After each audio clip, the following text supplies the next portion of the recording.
This is a fictional story created for entertainment and reflection. Any resemblance to real persons or events is purely coincidental. Our purpose is to explore timeless themes of pride, vulnerability, and redemption that might offer insights for our own lives. The house had never been quiet before. Edmund Hartley, 5th Earl of Thornwick, woke to an absence so profound it felt like a physical presence in the room.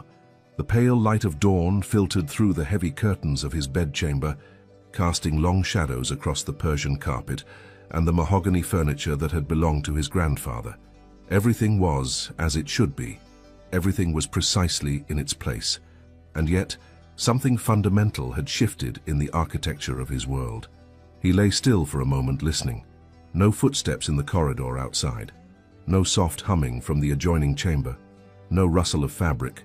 No gentle closing of drawers. No quiet murmur of conversation with the maid. The silence pressed against his ears like water, heavy and unnatural. Edmund sat up slowly, his body moving before his mind had fully accepted what his instincts already knew. The door to the connecting chamber stood slightly ajar, not open, not closed, but suspended in that uncertain space between presence and absence. He had never paid particular attention to that door before. For 3 years of marriage, it had simply been there, a polite barrier between his world and hers, opened when propriety or duty required, closed when solitude was preferred. Now it seemed the most significant object in the entire house. He rose, pulling on his dressing gown with movements that felt oddly mechanical, as though his hands belonged to someone else. The floor was cold beneath his bare feet as he crossed to the door. He should ring for his valet. He should dress properly before investigating. But propriety seemed a strange concern when confronted with this peculiar emptiness. The connecting chamber was immaculate. Too immaculate. Eleanor's writing desk, usually cluttered with correspondence and half-finished sketches, was bare save for the inkwell and pen stand, arranged with geometric precision. The wardrobe doors stood open, revealing gaps where her traveling clothes had hung. The small bookshelf she had insisted on bringing from her father's house, that shelf had caused such an absurd argument with the housekeeper about appropriate furniture placement, now held only half its usual contents. Edmund stood in the center of the room, turning slowly, cataloguing each absence as though he were taking inventory after a burglary. The miniature portrait of her mother that usually sat on the mantelpiece, gone. The shawl she draped over the chair by the window when she read in the afternoons, gone. The lavender sachets she tucked into every drawer, filling the room with that distinctive scent that he had, without quite realizing it, come to associate with home, gone. All of it methodically removed. Not in haste, not in anger, but with the careful deliberation of someone who had thought through every detail, who had planned this departure with the same meticulous attention she brought to arranging flowers or organizing the household accounts. Have you ever noticed how silence can be louder than shouting? How the absence of something or someone can fill a space more completely than their presence ever did? He moved to the window, drawing back the curtain with fingers that trembled slightly. The parkland stretched before him, still wrapped in morning mist, the great oaks standing like sentinels in the grey light. Somewhere beyond those trees, beyond the iron gates he could just make out in the distance, a carriage had carried Eleanor away while he slept. While he slept. The thought stuck in his mind like a thorn. She had left in the darkness, in the hours when the house was silent and the servants were abed, when there would be no witnesses, no awkward farewells, no scene. It was considerate in its way, civilized. Exactly the sort of thing Eleanor would do, spare everyone discomfort, even in the act of leaving. Edmund pressed his forehead against the cool glass, his breath fogging the pain. When had he last truly looked at his wife? Not the cursory glance across the breakfast table or the formal acknowledgement in the drawing room, but actually looked at her, seen her as more than a fixture in his household, more than the elegant, quiet woman who managed his estates with remarkable efficiency and graced his table with perfect deportment. He tried to remember the last conversation they had shared that went beyond practical arrangements and social pleasantries.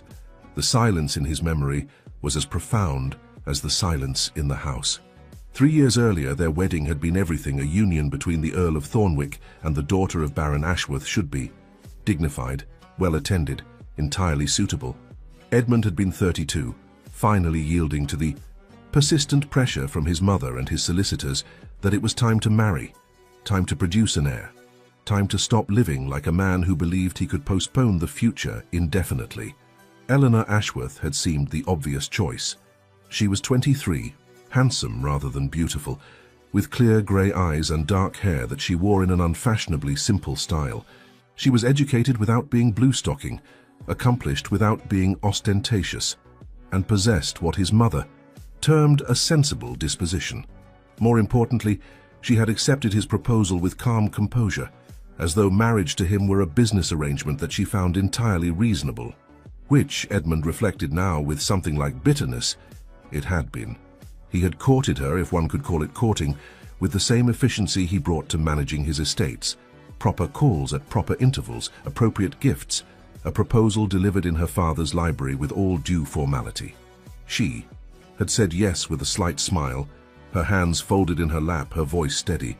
He had felt something like relief. No hysterics, no declarations, no messy emotions to navigate. Just two reasonable people making a reasonable arrangement. The wedding night had been civilized, that word again. Eleanor had been composed, compliant, neither enthusiastic nor reluctant.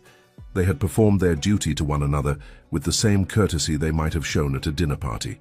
Afterwards she had retreated to her chamber, and he to his, and they had established a pattern that had continued with minor variations for 3 years.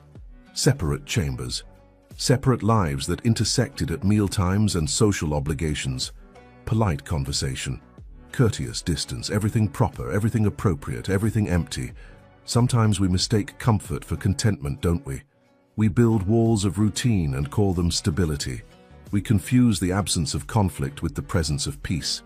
Edmund turned from the window, his jaw tightening. This was absurd. Eleanor had duties, responsibilities. She was his wife, the Countess of Thornwick. She could not simply leave. There would be scandal. Her family would be embarrassed. His position would be compromised. He strode to his own chamber and rang violently for his valet.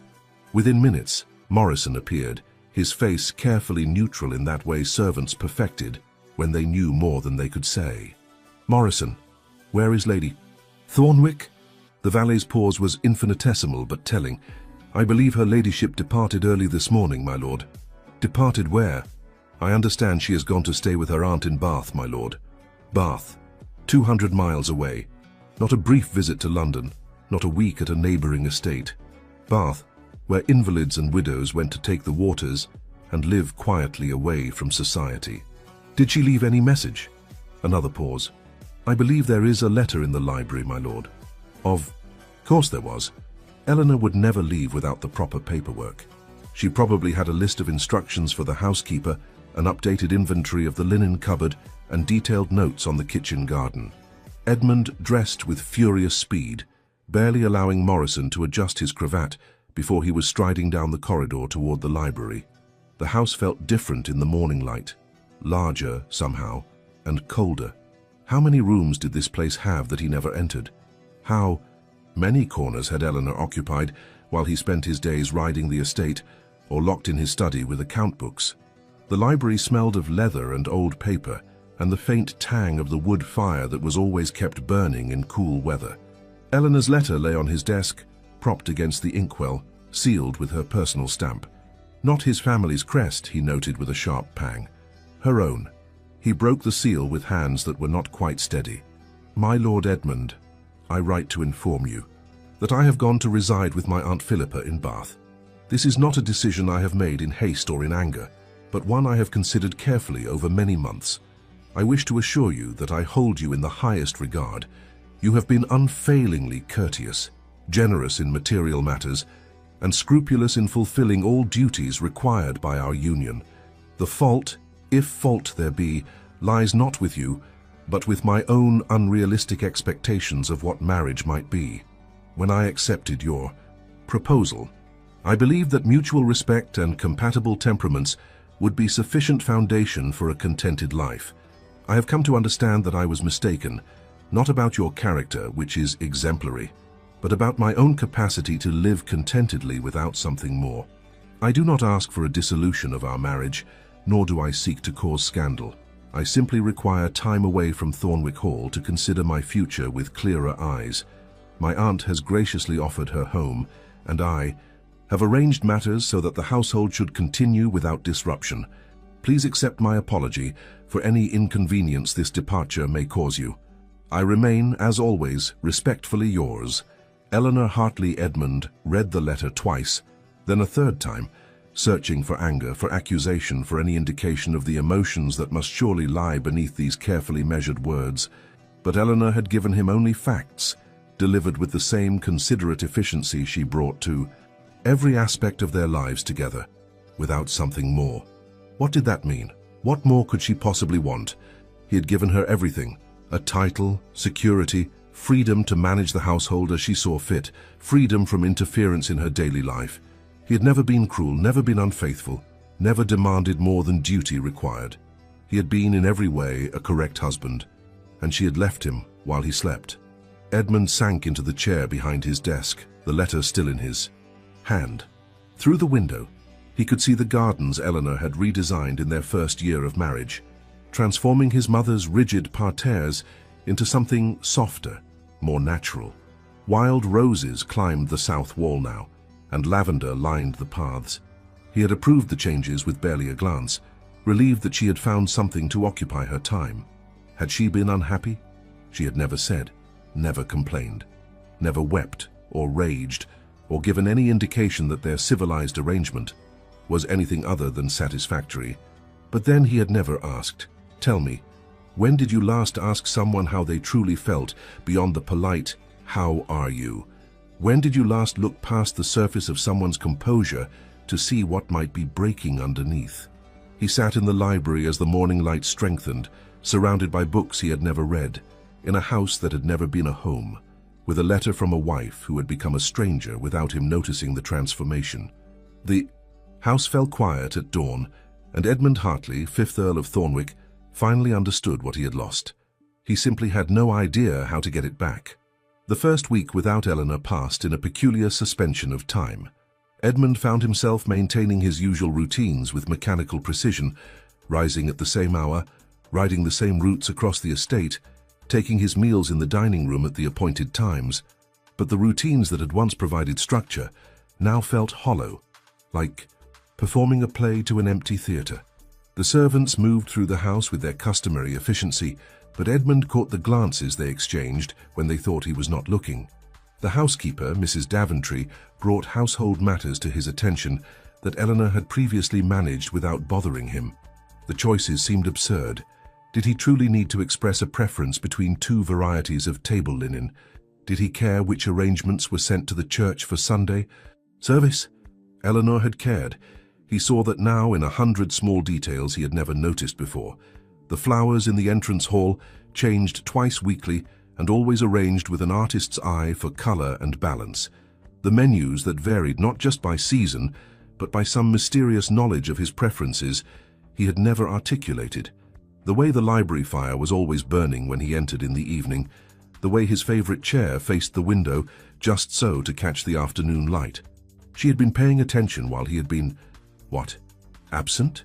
Present but unseeing? He began to notice other absences. The small sounds that had punctuated his days, the rustle of her skirts passing in the corridor, the quiet murmur of her voice giving instructions, the soft notes of the pianoforte drifting from the music room in the afternoons. He had not realized how those sounds had woven themselves into the fabric of his daily existence until they were gone. We rarely appreciate the music of someone's presence until we're surrounded by the silence of their absence. On the 8th day, Edmund gave up any pretense of normalcy and shut himself in his study with the estate ledgers, determined to lose himself in work. But even there, Eleanor's influence was evident. The accounts were meticulously organized, notes in her neat hand explaining various decisions about suppliers and household expenditures. She had saved him thousands of pounds with careful management, had negotiated better. Terms with merchants had seen inefficiencies he had overlooked for years. He found a separate ledger, smaller than the others, tucked at the back of the shelf. Curious, he opened it. It was a household diary of sorts, but not the kind kept by most ladies of quality. Eleanor had not recorded social calls or menu plans. Instead, she had noted observations: which tenant farmers needed assistance with repairs, which village families were struggling, small kindnesses that could be extended without fanfare. Next to each entry, she had marked whether the matter had been addressed and how. Edmund turned the pages slowly, seeing his estate through his wife's eyes. She knew his people better than he did. She had noticed things: a child's illness, a roof in need of mending, an elderly widow who needed firewood for winter, and had quietly ensured these matters were resolved, often without mentioning them to him at all. Why had she never spoken of this work? Why had he never asked? The answer sat heavy in his chest. Because he had not wanted to know. He had been content, no, not content, merely willing, to have Eleanor manage the domestic sphere while he attended to what he considered the important matters of the estate. He had drawn a line between their worlds and had been satisfied to let her remain on her side of it. When had that line become a wall? Edmund's mother arrived on the 10th day, her carriage announced by the crunch of gravel and the flurry of activity that always accompanied the Dowager Countess's visits. She swept into the drawing room in a rustle of grey silk, her posture impeccable despite her 60 years, her eyes sharp as a hawk's. "Edmund," she presented her cheek for his dutiful kiss. "I came as soon as I received your letter. This is a fine mess. Good afternoon, Mother. I trust you had a pleasant journey. Don't be tedious." She arranged herself on the settee with the air of a general preparing for battle. "What did you do? I beg your pardon?" To Eleanor. "What did you do to make her flee to Bath like a frightened rabbit?" Edmund stiffened. "I did nothing. I have been entirely absent. Yes, I can imagine." His mother fixed him with the look that had quelled him as a boy and still made him uncomfortable as a man. "Eleanor is not the sort of woman who leaves a perfectly good household on a whim. She is sensible, dutiful, and far too well-bred to cause scandal without provocation. I assure you, I have been a proper husband in every respect." Proper. His mother repeated the word as though it tasted of ashes. "Yes, I imagine you have been.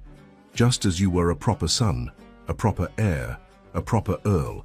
So very proper that you cannot see past the end of your own propriety to notice when someone is dying of loneliness right before your eyes." The accusation struck with unexpected force. Edmund turned away, moving to the window where he seemed to spend so much time lately, staring at landscapes that offered no answers.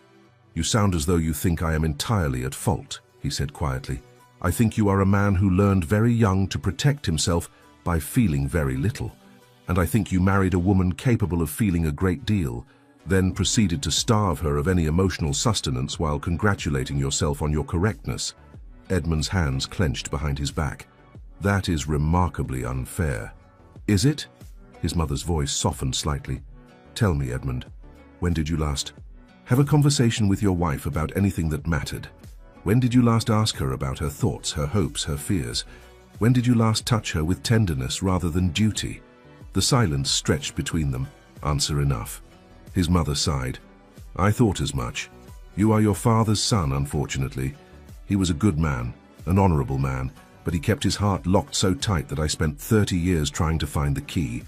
I had resigned myself to a marriage of surfaces when he died. I would not wish that for you, nor for Eleanor. How many of us build walls thinking they are shields? How many of us confuse emotional discipline with emotional strength?" Edmund turned to face her. "Why did you not say something before? If you saw, what I saw was two people being impeccably polite to each other, which is what society demands. I had hoped that time might thaw you both, that children might provide a bridge. But 3 years have passed, and still you circle each other like strangers at a ball." She paused. "Has it occurred to you to wonder why there are no children?" The question hung in the air, unspoken implications crowding around it. Edmund's throat felt tight. "These matters take time. These matters require more than occasional duty, Edmund. They require actual intimacy, the kind that exists not just in the body, but in the heart and mind." His mother rose, smoothing her skirts. "I am not unsympathetic. I know you had your reasons for closing yourself off. That business with Miranda Ashford, do not speak of her." The words came out sharper than he intended. His mother regarded him with something like pity. "That was 8 years ago, Edmund. You cannot let one youthful betrayal poison the rest of your life. I do not... He stopped, recognizing the lie before it fully formed. Miranda has nothing to do with Eleanor. Doesn't she?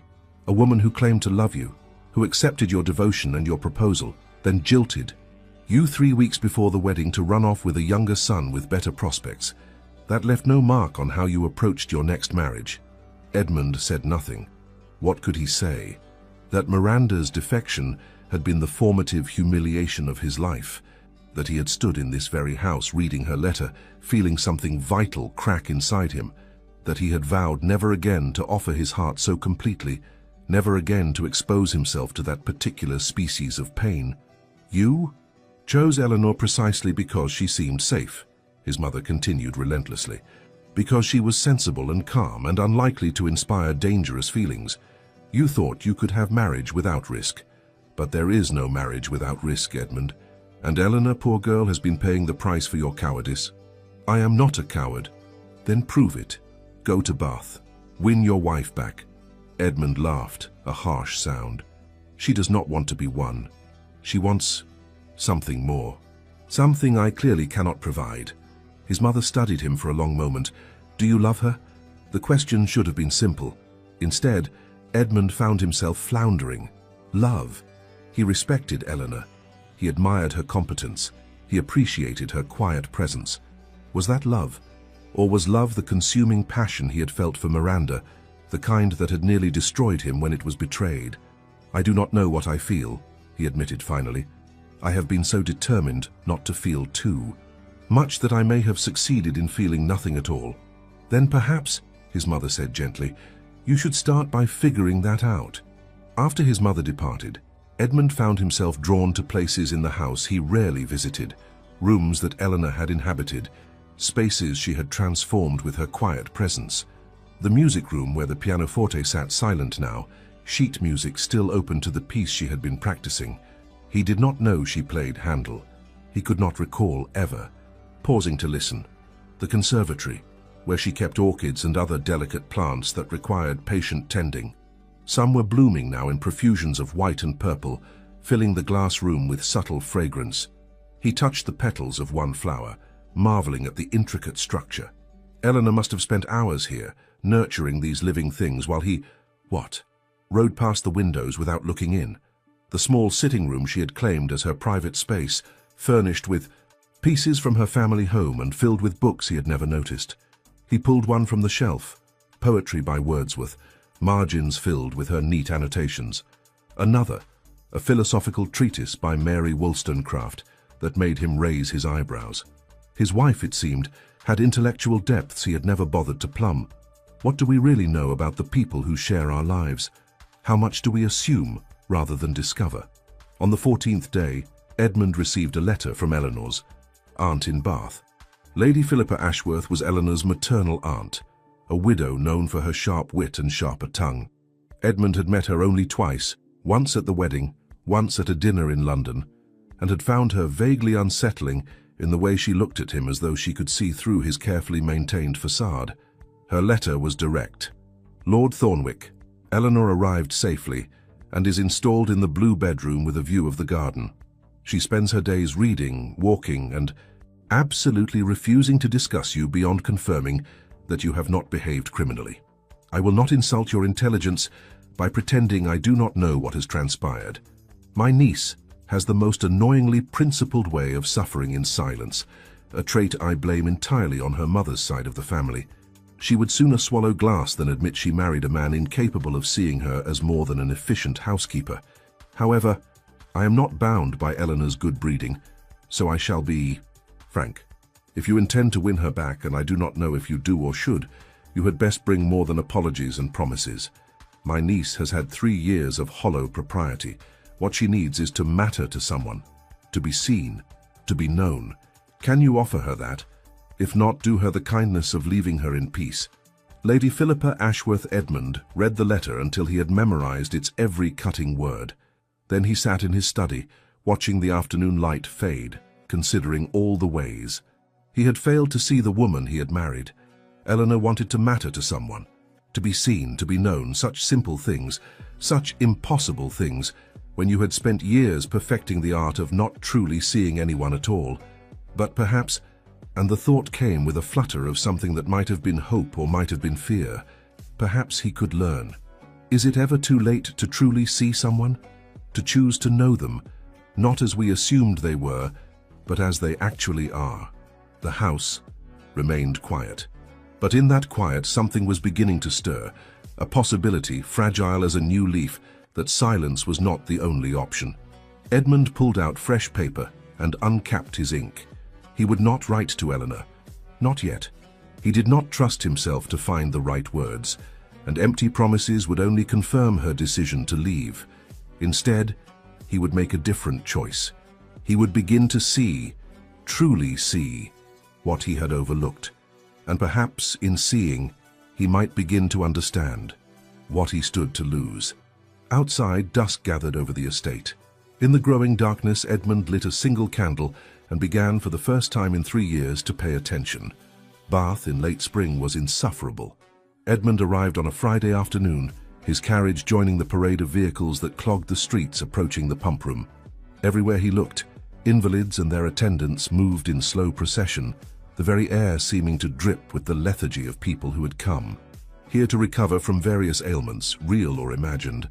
He had taken rooms at the Christopher Inn, unwilling to impose on Lady Philippa without invitation, and had spent his first evening pacing the floors like a caged animal, rehearsing and discarding various approaches. By morning he had settled on direct action. He would call on Lady Philippa's residence, request an audience with Eleanor, and then what? He still had no clear plan beyond the desperate need to see his wife, to confirm with his own eyes that she was well, that she was real, that this entire situation could somehow be resolved. Lady Philippa's home was an elegant Georgian townhouse on the Royal Crescent, its honey-coloured stone glowing in the morning sun. Edmund climbed the steps with a pounding heart that he told himself was merely from the exertion of the climb, though the steps were neither steep nor numerous. A maid answered his knock and received his card with practiced neutrality. "I shall inquire whether Lady Philippa is receiving, my lord." He was shown to a drawing room that overlooked the gardens, filled with comfortable furniture and books scattered on every surface. Apparently, a love of reading ran in Eleanor's family. Edmund studied the spines, political philosophy, travel accounts, novels by authors he barely recognized.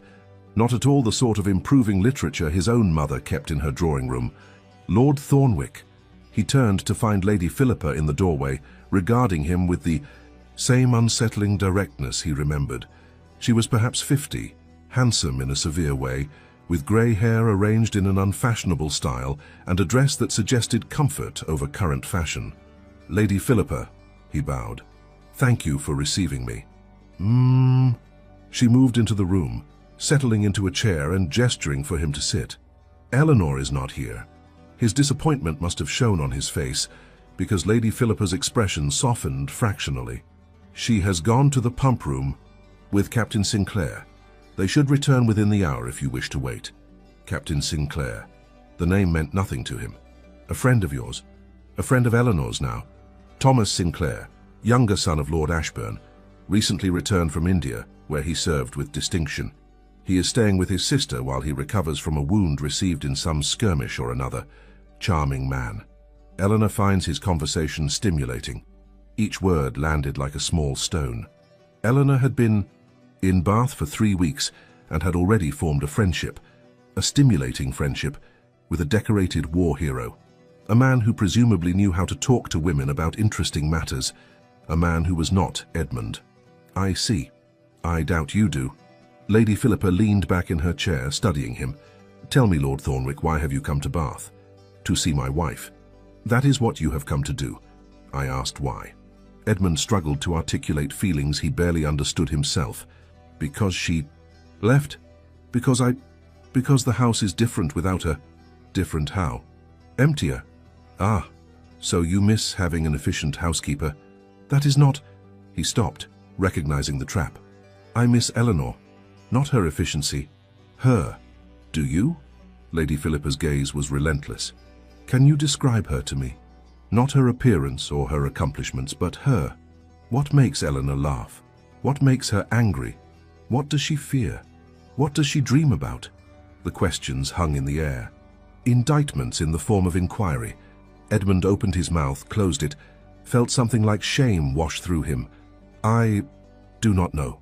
Precisely. Lady Philippa sighed. Lord Thornwick, I do not wish to be cruel, but you must understand that Eleanor did not leave you because you were unkind. She left because you were absent. You married her, and then proceeded to ignore her so thoroughly that she might as well have been a ghost in your house. I never ignored. You gave her polite attention.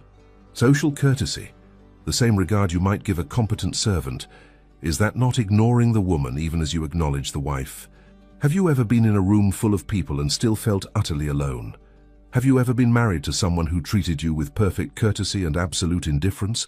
Before Edmund could formulate a response, voices in the entrance hall announced Eleanor's return. His breath caught in his throat. After 3 weeks, he was about to see her again, and he had no idea what to say. Eleanor appeared in the doorway, her cheeks pink from walking, her hair slightly disheveled by the wind. She looked different, not in any way he could precisely identify, but different nonetheless. More present, perhaps, more substantial. Behind her came a tall man in his early 30s, his military bearing evident despite a slight limp, his sun-weathered face animated with laughter at something Eleanor had just said. Then Eleanor saw Edmund. The colour drained from her face. Her hand, which had been gesturing as she spoke, froze mid-air. For a moment she looked as though she might turn and flee.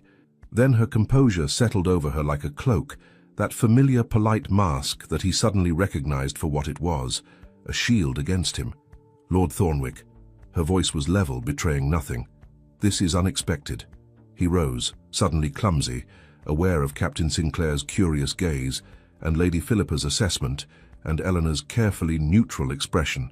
Lady Thornwick, I hope I'm not intruding. Not at all.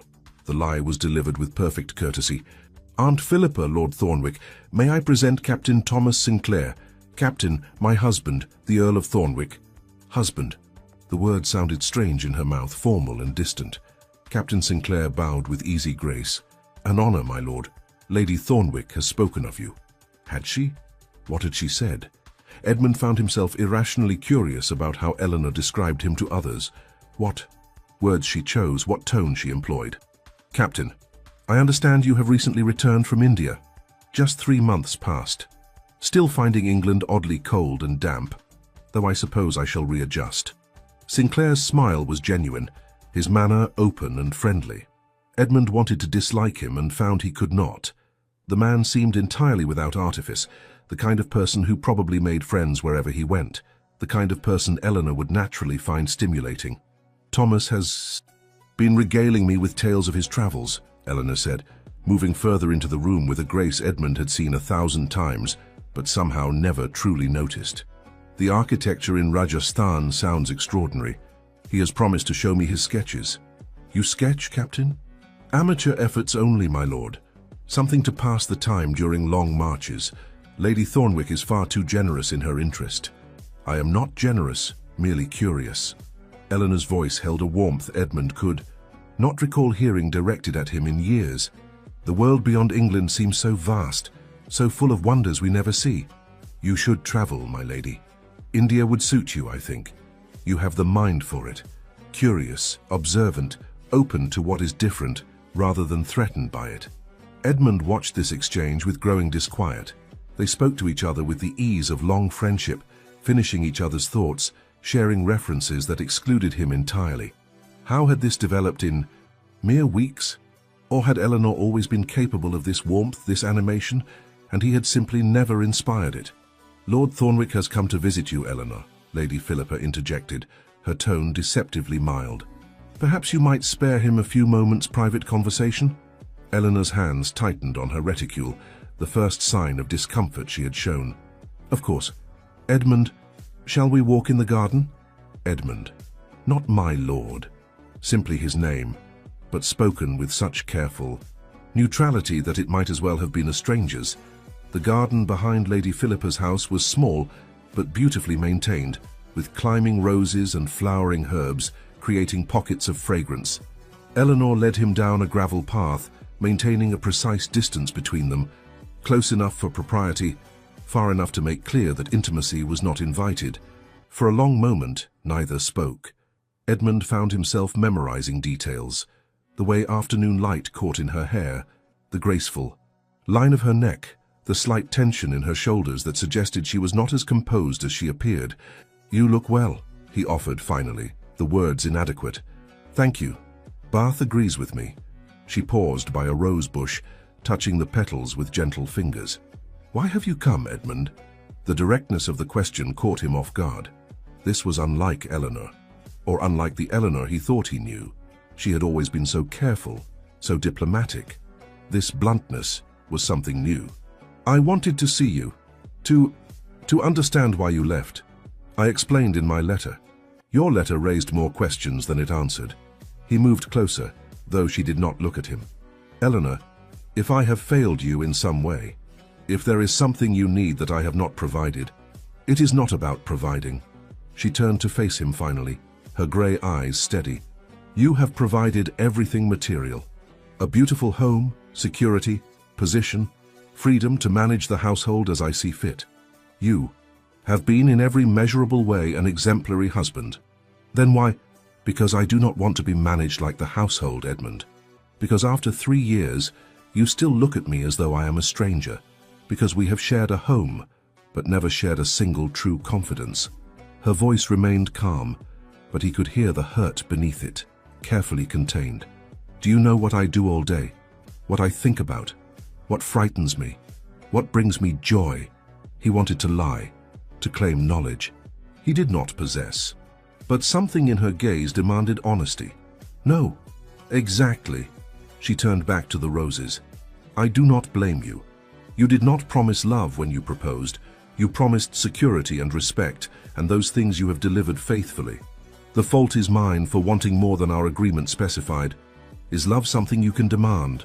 Or is it something that must be freely given, grown in the space between two people who choose to see each other truly? What if I want to?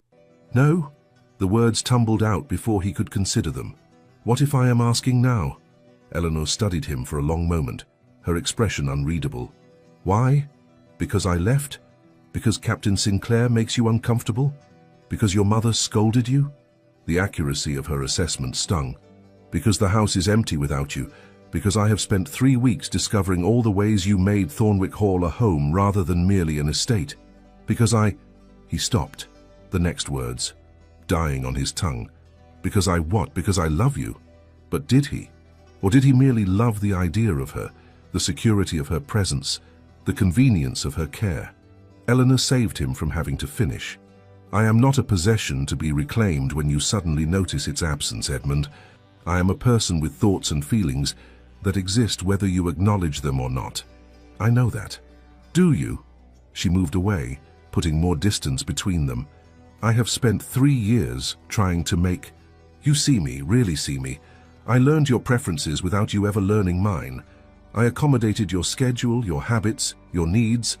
I managed your home, entertained your guests, supported your position, all while you remained perfectly, impenetrably polite. I thought that was what you wanted. You never complained, you never—" "I should not have to beg for basic human connection from my own husband." The words broke from her with uncharacteristic force, startling them both. Eleanor drew a sharp breath, regaining her composure. "Forgive me, that was inappropriate." "No." Edmund felt something shift inside him, some frozen thing beginning to crack. "No, you should not have to beg. You are right. I have been—" He searched for words adequate to his failure and found none. "I have been a coward." She looked at him in surprise. "I never said—" "My mother did. And she was correct." He moved closer, drawn by a desperate need to make her understand something he barely understood. Himself. "There was someone before you. Her name was Miranda. I was young and foolish and believed myself desperately in love. She accepted my proposal, and then 3 weeks before our wedding, she jilted me for someone with better prospects. It was humiliating, painful, and I vowed never to put myself in that position again." Eleanor's expression softened fractionally. "I knew there had been someone. Your mother mentioned it once, in passing. When I asked you to marry me, I chose you. Precisely because I did not feel that consuming passion. I thought I was being wise, practical, choosing stability over chaos, respect over the dangers of love. He laughed bitterly. What I was actually doing was protecting myself at your expense. I kept you at arm's length because I was afraid, and you have paid the price for my cowardice. The silence that followed was profound. Eleanor wrapped her arms around herself, though the afternoon was warm. Thank you for your honesty. Is it too late? The question came out barely above a whisper. To begin again? To learn to know you as I should have from the start? Eleanor turned to look at him fully, and in her eyes he saw something that made his chest tighten. Not love, not even particular affection, but a deep and weary sadness. I do not know, Edmund, I honestly do not know. Before he could respond, Captain Sinclair appeared at the garden gate, his expression apologetic. Forgive the intrusion, my lady, but we are expected at Lady Morrison's for tea, and she is famously punctual about such matters. Of course. Eleanor moved toward the house without looking back at Edmund. I had forgotten. Edmund, if you will excuse me? Of course. Perhaps I might call again tomorrow? Perhaps. The word was non-committal. Good day, my lord. She left with Captain Sinclair, their heads bent in conversation, leaving Edmund alone among the roses with the taste of failure bitter in his mouth. He called the next day. And the next. And the next. Each time he was received with perfect courtesy and absolute distance. Eleanor granted him brief audiences, walks in the garden, conversations in Lady Philippa's drawing room, but always with her aunt or Captain Sinclair nearby, always brief, always carefully controlled. Edmund found himself learning things about his wife in fragments. She liked strong tea with no sugar. She walked every morning, rain or shine. She had a passionate interest in Gothic architecture. She could recite poetry from memory. She had a dry wit that emerged when she felt comfortable, that made Captain Sinclair laugh and even drew smiles from stern Lady Philippa. And she was different around the captain. Animated. Present. The version of herself that Edmund had glimpsed only rarely, usually when she thought herself unobserved. The jealousy came gradually, then all at once. Edmund told himself it was irrational. Sinclair was a gentleman. Eleanor was a married woman, and nothing in their behavior suggested impropriety. But watching them together, watching Eleanor smile at the captain's stories, watching her lean in to study his sketches of India, watching her become herself in a way she never had with him, was an exquisite torture. Jealousy is a strange teacher, isn't it? It shows us what we fear to lose, what we took for granted, what we were too blind to value when it was freely given. On the 5th day, Edmund arrived at Lady Philippa's to find Eleanor and Sinclair in the drawing room, bent over a large book spread across the table between them. Eleanor was laughing at something the captain had said, her hand resting on his arm in casual familiarity. Something snapped inside Edmund. "Captain Sinclair," he said with forced pleasantness, "I wonder if I might have a private moment with my wife." Sinclair straightened, his expression carefully neutral. "Of course, my lord. Lady Thornwick, I shall return tomorrow with that volume on Muggle Gardens we discussed." After the captain departed, Eleanor turned to Edmund with raised eyebrows. That was rather rude. Was it? Edmund found himself pacing, unable to stand still. "Forgive me, but I find it somewhat trying to vie for my own wife's attention with a decorated war hero who seems to have no end of fascinating stories and sketches to share." "Are you jealous?" Eleanor sounded almost amused. "Should I not be? You grant him more warmth in 5 minutes than you have granted me in 3 years of marriage." "Perhaps. Because he listens when I speak. Perhaps because he asks questions about my thoughts rather than assumptions about my duties. Perhaps because he sees me as a person rather than a household fixture." The words struck like blows. Edmund stopped pacing, turning to face her. "That is not fair." "Is it not?" Eleanor rose, her composure finally cracking. "Tell me, Edmund, what have you learned about me in these past 5 days of visits? What do you know now that you did not know when you arrived?" He opened his mouth, then closed it. What did he know? Details, yes, preferences, but did he truly know her? The woman beneath the courtesy, the person she might have been if he had ever bothered to look. "You cannot answer," Eleanor said quietly, "because you are still not truly looking. You see a wife who left and you want her back because her absence inconveniences you. You see another man showing interest and you feel possessive, but you do not see me. That is not... I am tired, Edmund. Tired of explaining myself. Tired of hoping for scraps of attention. Tired of being a problem to be solved, rather than a person to be known. She moved to the window, her back to him. I think you should return to Thornwick Hall. Whatever you are trying to do, see, it is not working. I can do better. If you would just give me a chance. I gave you 3 years of chances. She whirled to face him, and for the first time, he saw tears in her eyes. Every day I tried. Every conversation I initiated that you deflected. Every small gift of attention I offered that you did not notice. Every night I went to bed in that adjoining chamber, listening through the walls to your movements, wondering if tonight might be the night you would knock on the door, not for duty but because you wanted me, because you chose me.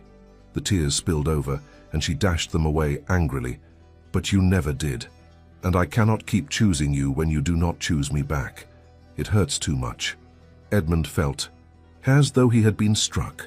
All those years she had been waiting, hoping, trying, and he had been so armored against feeling that he had not noticed her heart breaking quietly on the other side of that connecting door. Eleanor, please go. Her voice was barely audible. Just please go. He wanted to argue, to stay, to somehow fix this, but the exhaustion in her face, the defeat in her posture, told him that his presence was causing more pain than comfort. Edmund left, and as he walked, through Bath's elegant streets back to his inn, he understood with brutal clarity that he had not merely failed to love his wife, he had failed to let her love him, had pushed away every tentative offering, had built walls so high that she could not reach him even when she tried. Can you break someone's heart through absence, through courtesy, through the steady accumulation of small refusals and unnoticed longings? That night, Edmund sat in his room at the Christopher Inn, staring at the ceiling, while 3 floors below Captain Sinclair probably regaled Eleanor with stories that made her laugh, that made her feel seen, that reminded her what it was like to be valued. And Edmund understood, with the sick certainty of the man who has lost something irreplaceable, that he had no one to blame but himself. Edmund did not return the next day or the day after. He remained in Bath, but stopped calling at Lady Philippa's residence, watching from a distance as Eleanor emerged for her morning walks, usually accompanied by Captain Sinclair or her aunt. He told himself he was giving her space, honoring her request for distance. In truth, he was paralyzed by fear. Fear that his next attempt would be the one that drove her away permanently. Fear that he had already destroyed something that could not be repaired. On the 3rd day, he encountered them by chance, or perhaps not by chance, as he had unconsciously chosen to walk the route Eleanor favored. She was with Sinclair, there. Heads bent in conversation as they strolled through Sydney Gardens. Edmund stopped on the path, unable to move forward or retreat, watching as the captain said something that made Eleanor throw her head back in genuine laughter, a sound Edmund realized he had never heard in 3 years of marriage. Something twisted in his chest, a pain that felt physical, that made it difficult to draw breath. Sinclair saw him first. The captain murmured something to Eleanor, who turned, her laughter fading when she recognized her husband standing motionless on the path like a statue of regret. There was a moment of awkward stillness. Then Sinclair, with the social grace of a man accustomed to navigating delicate situations, bowed slightly. Lord Thornwick, a fine afternoon for a walk. Captain, Eleanor. Edmund's voice sounded foreign to his own ears, stiff and formal. Eleanor's face had assumed that familiar mask of polite neutrality. Edmund, I thought you had returned to Thornwick Hall. No. What could he say? That he had been wandering Bath streets like a ghost, unable to leave but equally unable to bridge the chasm between them? I had some matters to attend to in the city. The lie hung in the air, transparent to all of them. Sinclair cleared his throat. Lady Thornwick, perhaps I should leave you to speak with your husband. That is not necessary, Eleanor said quickly, then seemed to realize how that sounded. That is, Edmund, unless there is something specific you need to discuss? Have you ever stood before someone you've hurt and found yourself unable to speak? Found that all the words you rehearsed have fled, leaving only silence? Edmund wanted to say everything. He wanted to tell her that he had spent the past 3 days understanding what it meant to watch someone you care for find joy with another person, to see them become themselves with someone else. He wanted to confess that he had been wrong, not just about their marriage, but about himself, about what he was capable of feeling, about what mattered. But all that emerged was, "No, nothing specific. I merely hoped perhaps we might speak." "We have spoken, Edmund. Several times." Eleanor's voice remained level, but he caught the thread of exhaustion beneath it. "I do not know what more there is to say." "There is everything to say. He glanced at Sinclair, acutely aware of the audience. "Perhaps not here." Eleanor exchanged a look with the captain, some unspoken communication passing between them. Edmund felt excluded from that silent conversation, and the exclusion burned like acid. "Very well," Eleanor said finally. "Tomorrow afternoon, at Aunt Philippa's. But, Edmund..." She paused, choosing her words carefully. "I cannot keep doing this. These conversations that circle without landing. If you have something to say, truly say it. Otherwise, please, let me be."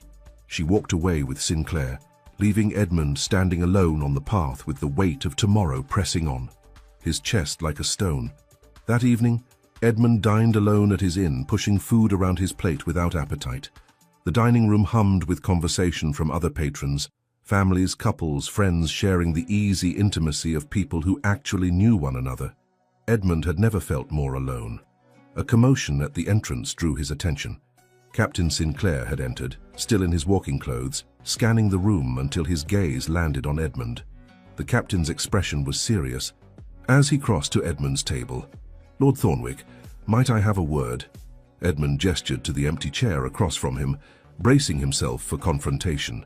Instead, Sinclair sat with an air of weary resignation. "I want you to understand something," the captain began without preamble. "I have no designs on your wife, none whatsoever." Edmund raised an eyebrow. "You seem remarkably fond of her company for a man with no designs." "I am fond of her company. She is intelligent, thoughtful, and possesses a sharper wit than most of the vapid society ladies I've been forced to endure since returning to England." Sinclair leaned forward, his voice low. "But she is also deeply unhappy, and I am not such a scoundrel as to take advantage of a woman in that state, particularly not a married woman." "How noble of you." "It is not nobility." Sinclair's jaw tightened. "I watched my sister endure a marriage to a man who did not value her. 10 years she spent trying to be enough for him, trying to win his attention, his affection, his notice. It destroyed her. By the time he died, there was nothing left of the vibrant girl I remembered." He fixed Edmund with a hard stare. "I see the same thing beginning in Eleanor, that dimming of light, that slow erosion of hope. And I will not stand by and watch another woman I care about fade away because her husband is too damned blind to see what he has." The words struck with the force of truth. Edmund felt his hands clench on the table. "What would you have me do?" "I would have you be honest with yourself, if not with her. Do you love your wife, not the idea of having a wife, not the convenience she provides, not the way she makes your life run smoothly? Her, Eleanor, the woman who reads philosophy, who notices everything, who has more courage in her smallest finger than you've shown in 3 years of marriage. What is love, really? Is it the feeling that makes your heart race? Or is it the choice to see someone fully, to value them, to show up for them even when it's difficult?" Edmund's throat felt tight. "I do not know." "Then you need to figure it out. Quickly." Sinclair rose. "Because I may have no romantic designs on Eleanor, but there are other men in Bath who do. Men who will see what you apparently cannot, that she is extraordinary. Men who will not wait 3 years to pay attention." "Is that a threat?" "It is a warning. From one gentleman to another." Sinclair's expression softened slightly.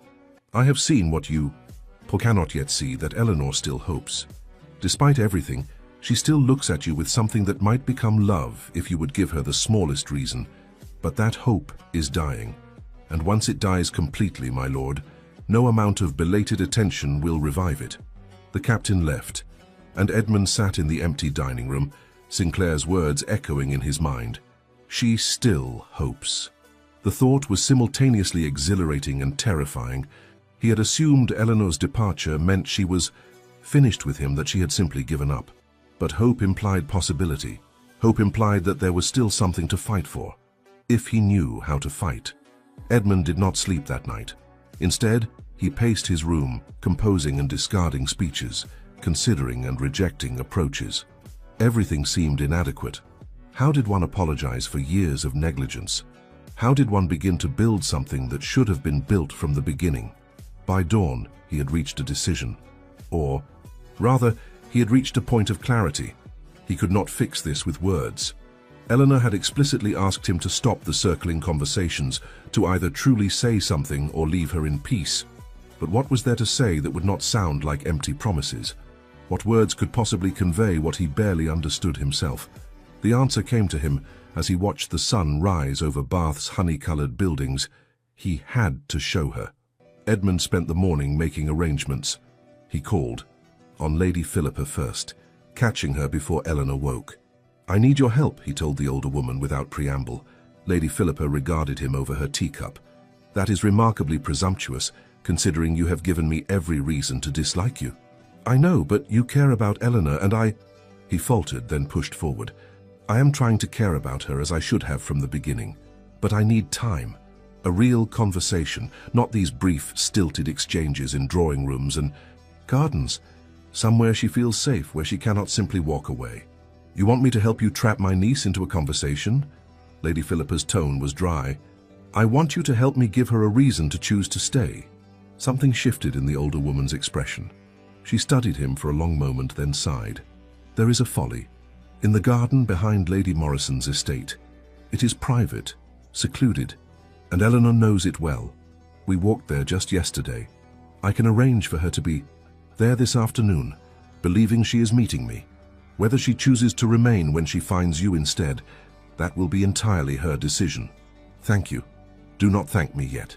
If you hurt her further, Lord Thornwick, I shall make it my life's mission to ensure your social ruin. Am I understood?" "Perfectly." The Folly was a small neoclassical structure, all white columns and marble benches overlooking an ornamental pond. Edmund arrived early, his heart hammering, every nerve alive with anxiety. He had no plan beyond this, to stop performing, stop defending, stop making excuses, to simply be honest, whatever that meant, whatever it cost. Eleanor appeared at precisely 3 o'clock, walking through the garden with a book tucked under her arm. She wore a simple day dress of pale green that brought out the subtle color in her eyes, her hair arranged in a style he had never seen before, less severe, softer. She looked younger, somehow. Or perhaps she had always looked like this, and he had simply never paid attention. She stopped when she saw him, her expression shifting from surprise to wariness to something that might have been resignation. "Aunt Philippa is not coming, is she?" "No." Edmund stood, feeling awkward and exposed. "I asked for her help. I needed to speak with you, and you asked me to truly say something, so I am trying." Eleanor remained at the entrance to the Folly, not approaching. "You ambushed me. I arranged circumstances for a conversation you might not have agreed to otherwise. I am desperate, Eleanor. I do not know how else to reach you." She was quiet for a long moment, then moved to the opposite side of the Folly, putting the width of the structure between them. "Very well. Speak." Edmund realized he was trembling. When had he last felt truly afraid? Probably not since he was a boy, facing his father's disappointment over some childhood failure. But this was different. This was the terror of standing before someone you had wronged and trying to find words adequate to your failures. "I do not know how to do this," he admitted. "I have spent most of my adult life perfecting the art of not feeling too much, of maintaining proper distance, of being correct rather than honest.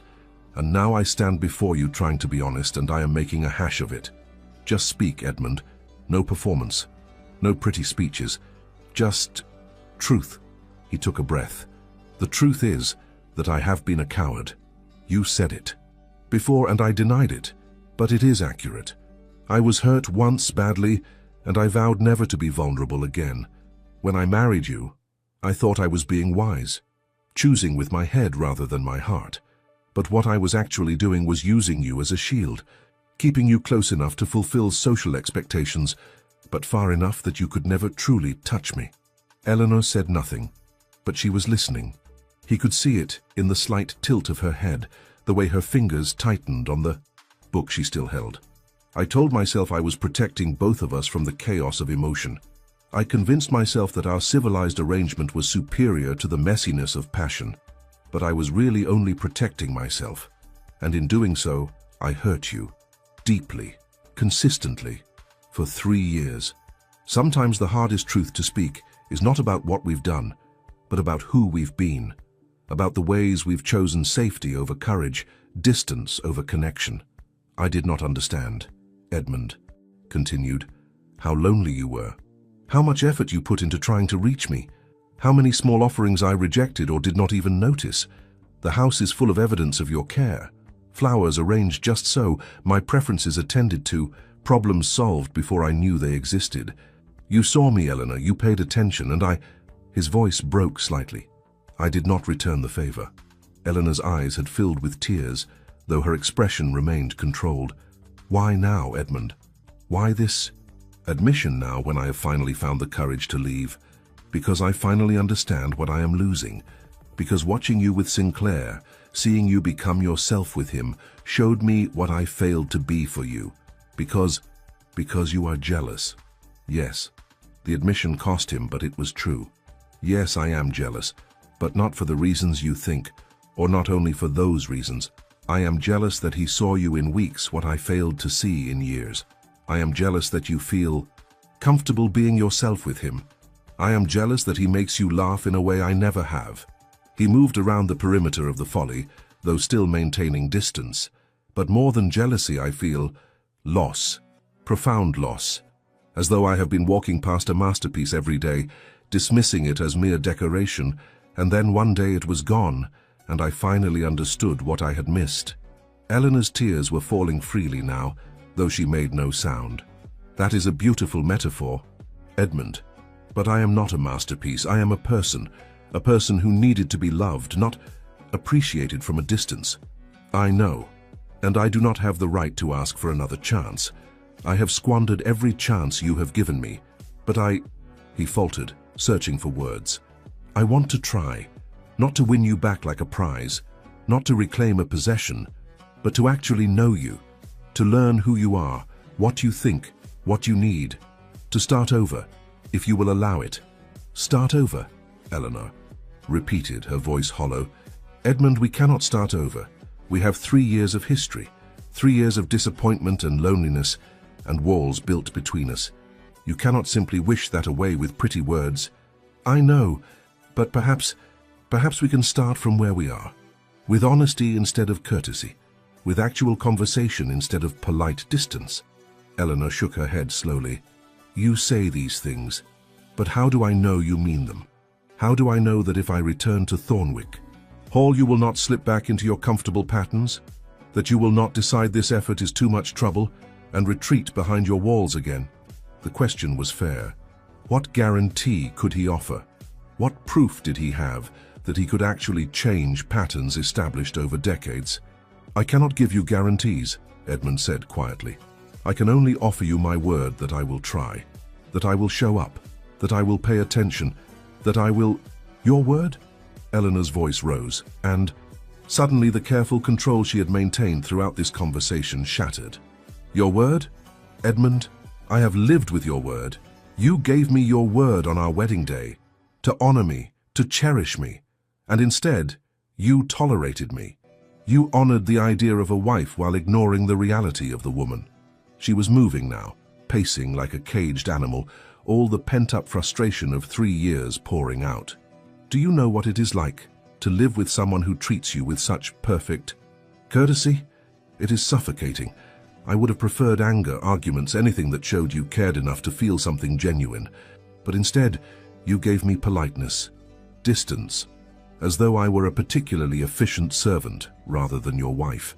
Eleanor, no. You wanted honesty? Here is honesty. I am tired of being the reasonable one. I am tired of making excuses for you, of telling myself that your reserve is simply your nature, that I should not expect warmth from a man who clearly values control over connection. I am tired of hoping that tomorrow will be the day you finally see me. She turned to face him fully, and the anguish in her face made Edmund's chest tighten. "I loved you. Did you know that? I loved you before we married, had harbored feelings for you since we first met at that dinner party 2 years before our engagement. When you proposed, I thought my hopes had been answered. I thought perhaps you felt something too, even if you did not express it easily." Edmund felt as though the ground was tilting beneath him. "I did not know. How could you? You never asked. You never looked closely enough to see it." Eleanor wiped at her tears with angry gestures. "I loved you, and I spent 3 years dying slowly inside that perfect, courtesy-filled marriage. And now you appear with apologies and promises, and I am supposed to... what? Forget the pain? Pretend it does not matter? Risk my heart again on the chance that you might actually mean what you say? This time?" The rawness of her pain hit Edmund with the force of a physical blow. All this time, while he had been protecting himself from feeling too much, Eleanor had been feeling everything. Loving him, hoping for him, being slowly broken by his neglect. "I did not know," he repeated, his voice rough. "Eleanor, I did not know you felt. I thought our arrangement was mutually satisfactory. You thought what was convenient for you. You thought what allowed you to maintain your comfortable distance. You never thought about what I might need, what I might be feeling, because you never asked." She was right. About all of it. Edmund felt the truth of her words like knives, each one precise and deserved. "You are right." The admission came out barely above a whisper. "You are absolutely right. And I have no defense except my own cowardice. I was so afraid of being hurt again that I hurt you instead. I am..." He struggled for words adequate to his shame. "I am profoundly... sorry, more sorry than I can express. Sorry is not enough." Eleanor's voice had gone quiet again, and somehow that was worse than her anger. "Sorry does not undo 3 years. Sorry does not heal a heart you systematically broke through indifference. I know, but it is all I have to offer, that and a promise, no, not a promise, an intention, to do better, to be better, to actually try to become the husband you deserved from the beginning." Eleanor was silent for a long moment, staring out at the ornamental pond. The afternoon sun cast long shadows across the water, and somewhere nearby a bird sang, the sound almost mocking in its cheerfulness. "I cannot come back," Eleanor said finally. "Not now, not yet, perhaps not ever. I need..."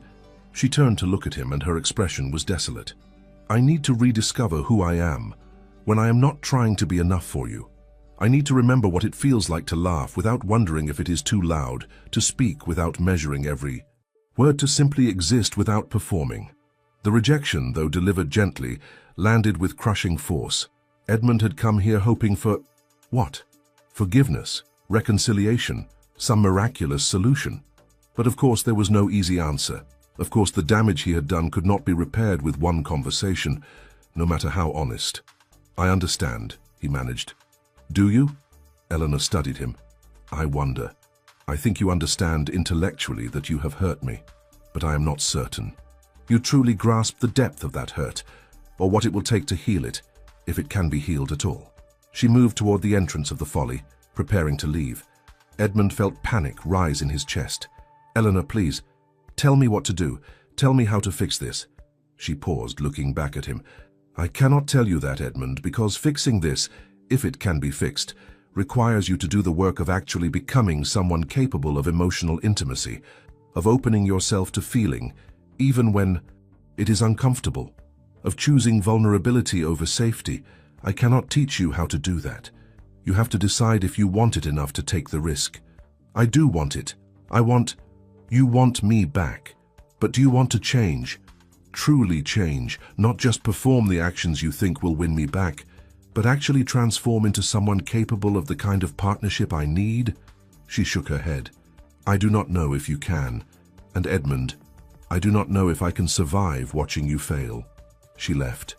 Then, walking back through the garden with the book still tucked under her arm, her posture straight, despite the tears still tracking down her face. Edmund stood alone in the folly as the sun lowered toward the horizon, feeling something inside him break open, not with the sudden violence of a blow, but with the slow, inexorable crack of ice thawing after a long winter. He had come to Bath thinking he could reason his way back into Eleanor's good graces. He had thought apologies would be enough, or promises or demonstrations of his realization of her value.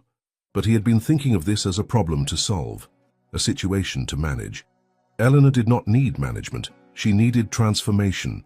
And transformation, Edmund was beginning to understand, was terrifying. Can we change? Truly change? Not just modify our behavior, but alter the fundamental ways we relate to others, to ourselves. And if change requires us to confront the parts of ourselves we have spent years building walls to hide, is it worth the risk? Edmund walked back to his inn as dusk gathered, and for the first time in days he did not imagine following Eleanor, did not plan his next attempt to speak with her. Instead, he thought about the man he had been. The boy who had learned early that emotion was weakness, that vulnerability invited pain. The young man whose heart had been broken and who had responded by building impenetrable defenses. The husband who had valued safety over connection. And he thought about the man Eleanor needed him to become, someone capable of seeing her, of truly knowing her, of risking his heart despite all the dangers that entailed. The distance between those two men, who he was and who he needed to be, felt vast as an ocean. But perhaps, Edmund thought as he climbed the stairs to his lonely room, perhaps the first step was simply admitting that distance existed. Perhaps change began with that acknowledgement. I am not yet who I need to be, but I can choose to become that person, if it was not too late. If Eleanor's hope, that dying hope Sinclair had warned him about, could be revived. If. The word hung in his mind like a prayer, like a plea, like the first tentative light of uncertain dawn. Edmund did not leave Bath. He stopped calling on Lady Philippa's residence, stopped arranging chance encounters, stopped trying to force conversations Eleanor clearly did not want. Instead, he remained, a quiet presence in the city, neither pursuing nor abandoning, simply present, waiting for something he could not name. He took a small set of rooms on Laura Place, rented for an indefinite period, despite the landlady's puzzlement that an earl would choose such modest lodgings. The rooms suited him, sparse, functional, stripped of the pretensions that usually surrounded his life. Here he could think without the weight of his title, his position, his carefully constructed identity pressing down on him. He began to write, not to Eleanor. He had learned that lesson, at least, but to himself. Long, meandering journal entries that attempted to trace the architecture of his own heart, to map the defensive walls he had built, and understand when and why each had been erected. I was 8 when my father told me that heartly men do not cry. I had fallen from a horse, broken my arm, and the pain was extraordinary. But father's disapproval when he saw my tears was somehow worse than the physical hurt. I learned to swallow pain that day, to hold it inside where no one could see it and judge me weak.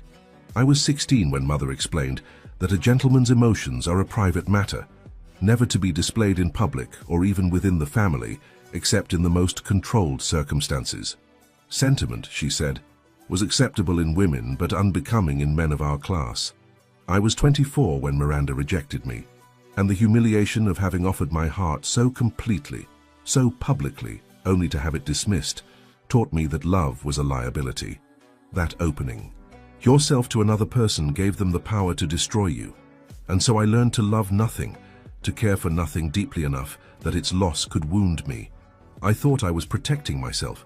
I did not realize I was simply becoming hollow. The words poured out, days of writing, filling page after page with brutal self-examination. Edmund had spent years avoiding such introspection, dismissing it as self-indulgent navel-gazing. But now, forced into stillness, he found that looking clearly at himself was perhaps the hardest thing he had ever done. When did you last truly examine yourself? Not the person you present to the world, but the frightened, flawed, struggling self you hide even from your own awareness. He also read everything he could find about marriage, about relationships, about the kind of partnership Eleanor had asked for, and he had failed to provide. Gothic novels that Eleanor loved, trying to understand what moved her.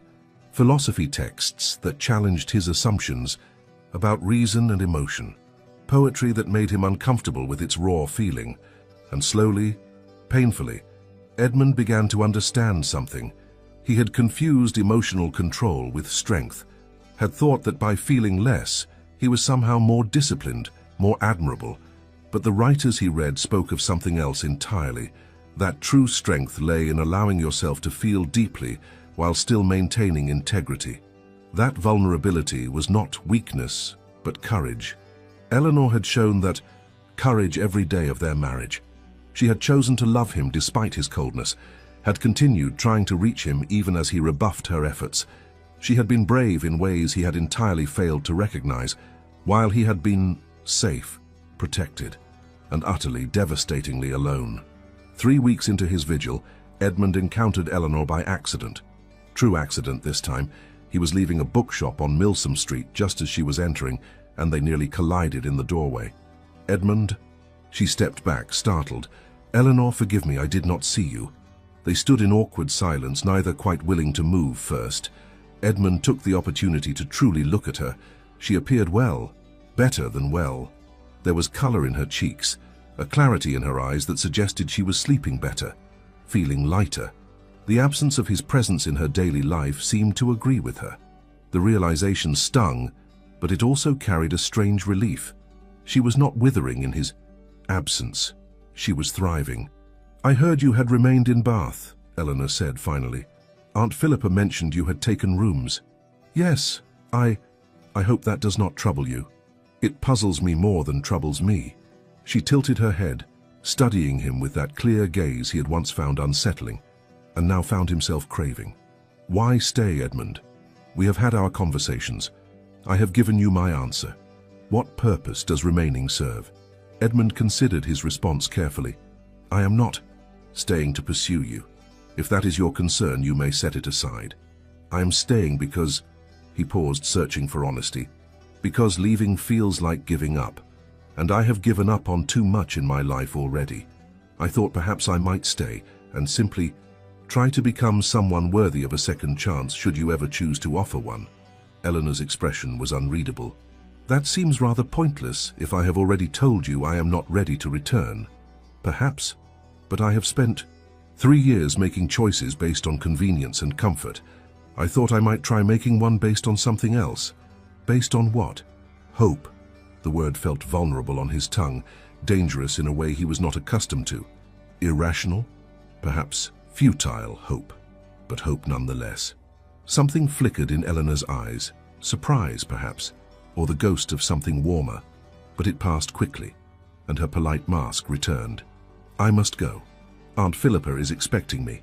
She moved to step around him, then paused. "Edmund, I do not wish to be cruel, but you should know that Captain Sinclair has asked me to accompany him to London next month, to meet his family, to see the city together. I have accepted." The words struck like a blow, but Edmund kept his expression neutral. "I see. I hope you enjoy the visit. I am telling you so that you understand the situation clearly, so that you do not harbor expectations that cannot be met. I understand. Thank you for your honesty." Eleanor studied him for a moment longer, as though waiting for some emotional outburst, some demand or plea. When none came, she nodded and continued into the shop, leaving Edmund standing on the street with his newly purchased books and the taste of ash in his mouth. How do you watch someone you love? And yes, he was beginning to understand that what he felt was love. Make choices that take them further from you. How do you support their happiness, even when it means your own heartbreak? Edmund walked back to his rooms in a daze. Captain Sinclair. Of course. The man was everything Edmund was not. Open, engaging, capable of connecting with people easily.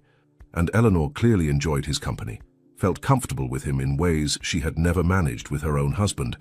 Edmund should be angry, should be jealous, should feel betrayed.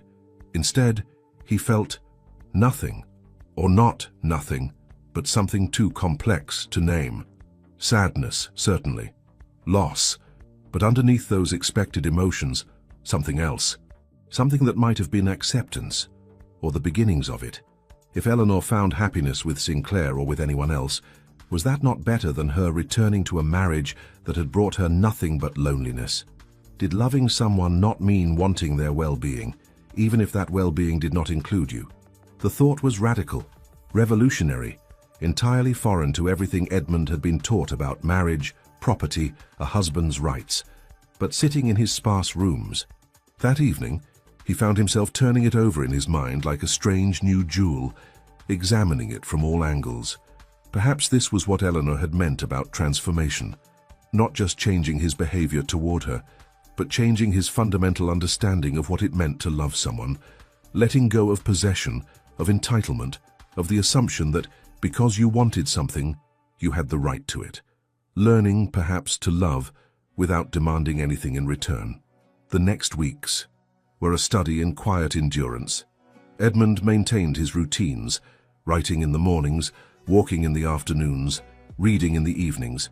He attended no social events, made no calls, existed in a self-imposed exile that was both punishment and sanctuary.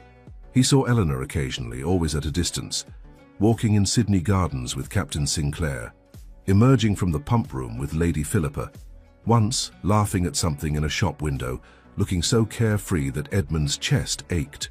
With the beauty of it, he did not approach her, did not try to insert himself into her new life, simply watched and learned and tried to reconcile himself to the possibility that she was lost to him. Letting go is not the same as giving up, is it? Sometimes loving someone means stepping back, allowing them space to flourish even if that flourishing happens without you. On a grey morning in early June, nearly 6 weeks into his Bath sojourn, Edmund received an unexpected visitor. Captain. Sinclair appeared at his door, his expression serious. "Captain, this is unexpected." Edmund stepped aside to allow the man entry, though the visit filled him with dread. Had Sinclair come to gloat, to warn him off, to announce an engagement? "I apologize for the intrusion, my lord, but I felt we should speak." Sinclair accepted the offered chair, though he sat with the rigid posture of a man uncomfortable with his errand. "I understand you know that Lady Thornwick will be accompanying me to London." "She mentioned it, yes. I want to be clear about the nature of that visit." Sinclair met Edmund's gaze directly. "It is not romantic. I have offered Eleanor friendship, companionship, someone to talk with who sees her as more than a decorative object. But I have not offered, nor will I offer anything beyond that."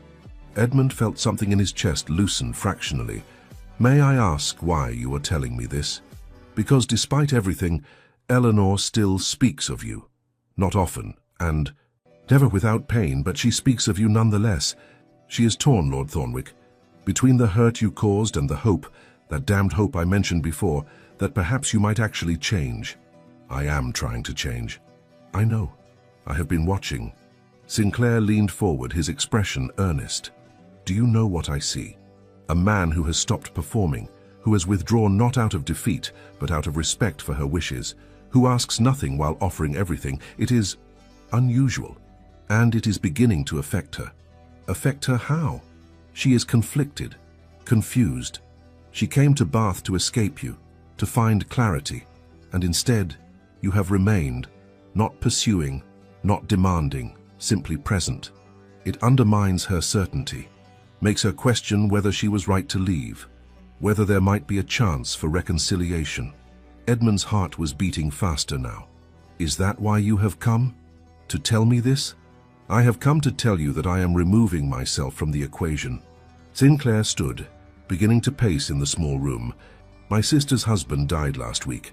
I received word this morning. I must return to London immediately to help settle his affairs and support her. Eleanor will remain in Bath with her aunt. I am sorry for your loss." "Thank you."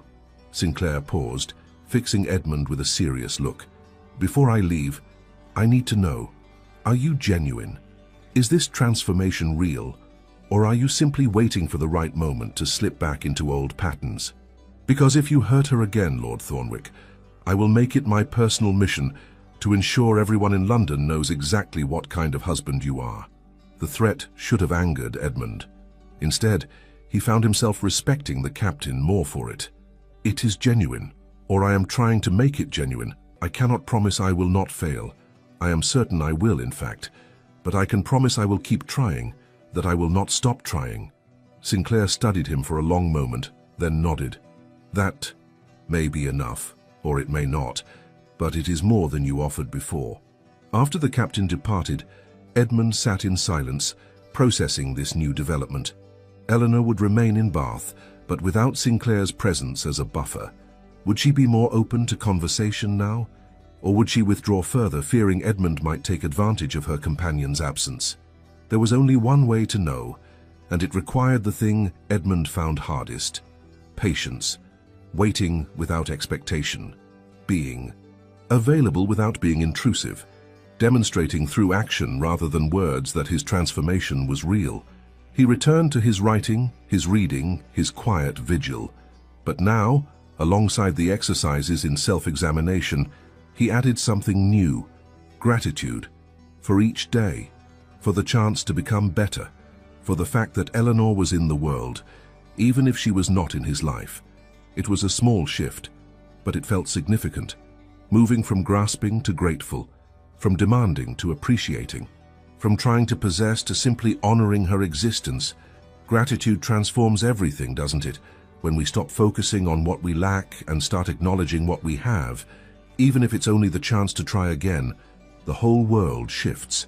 3 days after Sinclair's departure, Edmund received a note. It was brief, written in Eleanor's familiar hand. "Edmund, I understand you are still in Bath. I find myself with questions that perhaps only you can answer. Would you be willing to meet the Folly tomorrow afternoon at 3? Edmund read the note until he had memorized every word, every loop of her pen, every implication. She wanted to meet. She had questions. And she had signed it simply E. Not Lady Thornwick, not Eleanor Hartley. Just that single initial that felt oddly intimate. He would go, of course, but this time he would go without agendas, without strategies. He would simply show up and be honest, whatever that meant, whatever it cost. The house had fallen quiet at dawn, and Edmund had begun to understand she had left. But perhaps, just perhaps, the story did not end there. The Folly looked different in the afternoon light, softer somehow, less like a stage set for dramatic confrontations, and more like simply a peaceful place. Edmund arrived early, his heart hammering despite his determination to remain calm. He had spent the morning in prayer, not something he did often, but he found himself reaching for something beyond himself, some strength he did not possess on his own. Please, he had thought, looking up at the ceiling of his rooms, please let me be enough. Or if I cannot be enough, let me at least be honest. Eleanor appeared precisely at 3, walking through the garden with that grace he had come to recognize as distinctly hers. She wore a dress of pale blue, her hair arranged simply, and she looked tired. Not ill, but as though she had not been sleeping well, as though the weight of decision pressed on her. "Edmund," she greeted him, with a slight nod, formal but not hostile. "Eleanor, thank you for agreeing to meet. You have been very patient. I thought the least I could do was hear what you wished to say." She took a seat on one of the marble benches, arranging her skirts with careful precision. "Though I confess I am not entirely certain what we still have to discuss." Edmund remained standing, too nervous to sit. "You mentioned questions." "Yes." Eleanor looked out at the pond, avoiding his gaze. "Captain Sinclair has departed for London. He told me before he left that he spoke with you." "He did. He said—" She paused, choosing words carefully. "He said you have been different, that you have shown patience and respect for my wishes, that you have not pressed your suit or made demands. He seemed impressed, which surprised me." Edmund said nothing, waiting for her to continue. "I find myself questioning my own certainty," Eleanor admitted. "When I left Thornwick Hall, I was certain it was the right choice, certain that our marriage was irreparable, certain that I would be better off alone than continuing in a union that brought me only loneliness." She finally looked at him. "But these past weeks have shaken that certainty. Not because you have done anything to win me back, but precisely because you have not. Because you have simply been present, without demanding anything. And I do not know what to make of it." "What would you like to make of it?" Edmund asked softly. "I would like to understand if it is real, if this patience, this apparent change is genuine or simply a new strategy." Her grey eyes were searching, desperate for truth. "Tell me, Edmund, what have you been doing these past weeks? Why have you stayed in Bath?" Edmund took a breath, then sat on the opposite bench, careful to maintain respectful distance. "I have been trying to understand myself, to examine why I became the kind of man who could hurt you so thoroughly without even realizing it, to trace the walls, I built and understand when and why I built them. And what have you learned? That I was afraid. The admission came more easily than he expected. That I confused emotional control with strength. That I thought if I did not allow myself to feel too deeply, I could not be hurt too profoundly. But in protecting myself, I hurt the one person I should have protected above all others. Eleanor's expression softened fractionally. That is a beginning, I suppose. It is more than a beginning. It is an entire architecture of self-deception that I have been dismantling stone by stone. He leaned forward, his hands clasped between his knees. Eleanor, I cannot promise I will transform overnight into the husband you deserve. I have 34 years of habits to undo, patterns so deeply ingrained I sometimes do not even recognize them. But I can promise I will keep trying, that I will notice when I fail and choose to do better, that I will show up even when it is difficult, even when every instinct tells me to retreat into safety. Why? The question was almost a whisper. Why now? Why not 3 years ago when we married, or 2 years ago when I was still hoping, or even a year ago when I was beginning to despair? Why wait until I left to finally begin this work? It was the most important question she could have asked, and it deserved the most honest answer he could give. Because I did not understand what I had. Because I thought your quiet presence was simply your nature, rather than evidence of your own pain. Because, he paused, searching for the right words. Because sometimes we are so defended against our own feelings that we cannot see anyone else's. And it took losing you to break through those defenses. Is loss necessary for transformation? Must we lose something before we truly appreciate what we had? Or can we learn to see clearly while the gift is still present? Eleanor was quiet for a long moment, and Edmund could almost see the thoughts moving. Behind her eyes, weighing his words against 3 years of experience, measuring the possibility of change against the certainty of past hurt. I believe you mean what you say, she said finally. In this moment, sitting here, I believe your intentions are genuine. But Edmund, intentions are not enough. I have lived with your intentions before. You intended to be a good husband. You intended to honor me. But your actions, she shook her head. Your actions told a different story. You are right, and I have no defense except to say that I did not know how to bridge the gap between intention and action. I do not know that I know how even now, but I am learning. How? The question was direct, challenging. How are you learning? What tangible things are you doing differently? Edmund had anticipated this question, or questions like it, and had thought through his answer carefully. I have been writing. Journals, reflections, attempting to map my own emotional landscape. I have been reading books you love, trying to understand what moves you. Books about marriage and partnership, trying to understand what I failed to provide. I have been seeking counsel from... He paused, then continued honestly. From a vicar here in Bath who specializes in pastoral care. I have been talking with him about patterns of emotional avoidance, about learning to be vulnerable. Eleanor's eyebrows rose. You have been consulting a clergyman? About emotions? It seemed prudent, since I clearly cannot navigate this territory alone. Edmund allowed himself a small, self-deprecating smile. He has been remarkably patient with me, even when I resist his suggestions or revert to my old certainties.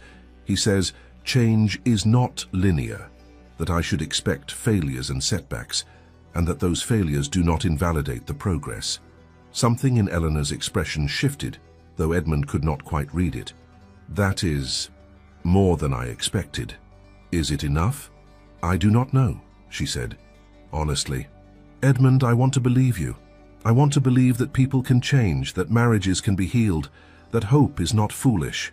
But I am afraid, terrified actually, of believing and being disappointed again, of returning to Thornwick Hall and discovering that Bath was an anomaly, that once you are back in your familiar environment, you will slip back into old patterns. Edmund felt his throat tighten. That is a reasonable fear. I cannot promise it will not happen, but I can promise that if it does, when it does, because I am certain I will fail sometimes, I will acknowledge it. I will not deny your reality or your feelings. I will not gaslight you into thinking your perceptions are wrong. I will listen, apologize genuinely, and work to do better. Those are words, Edmund. Beautiful, convincing words. But after 3 years of perfectly courteous words that meant nothing, forgive me if I need more. What do you need? Edmund asked desperately. Tell me. Anything. I will do. Eleanor stood, moving to the edge of the folly, looking out at the garden. I need... She paused, and Edmund could see her struggling with something. I need to know who you are. Not the Earl, not the man performing the role of concerned husband, but you.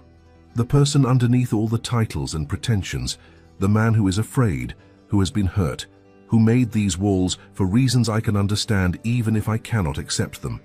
I do not know if I know who that is, Edmund admitted. I have been playing roles for so long that I am not certain there is a real person underneath or just layers of performance. Then find him. Eleanor turned to face him, and her expression was intense.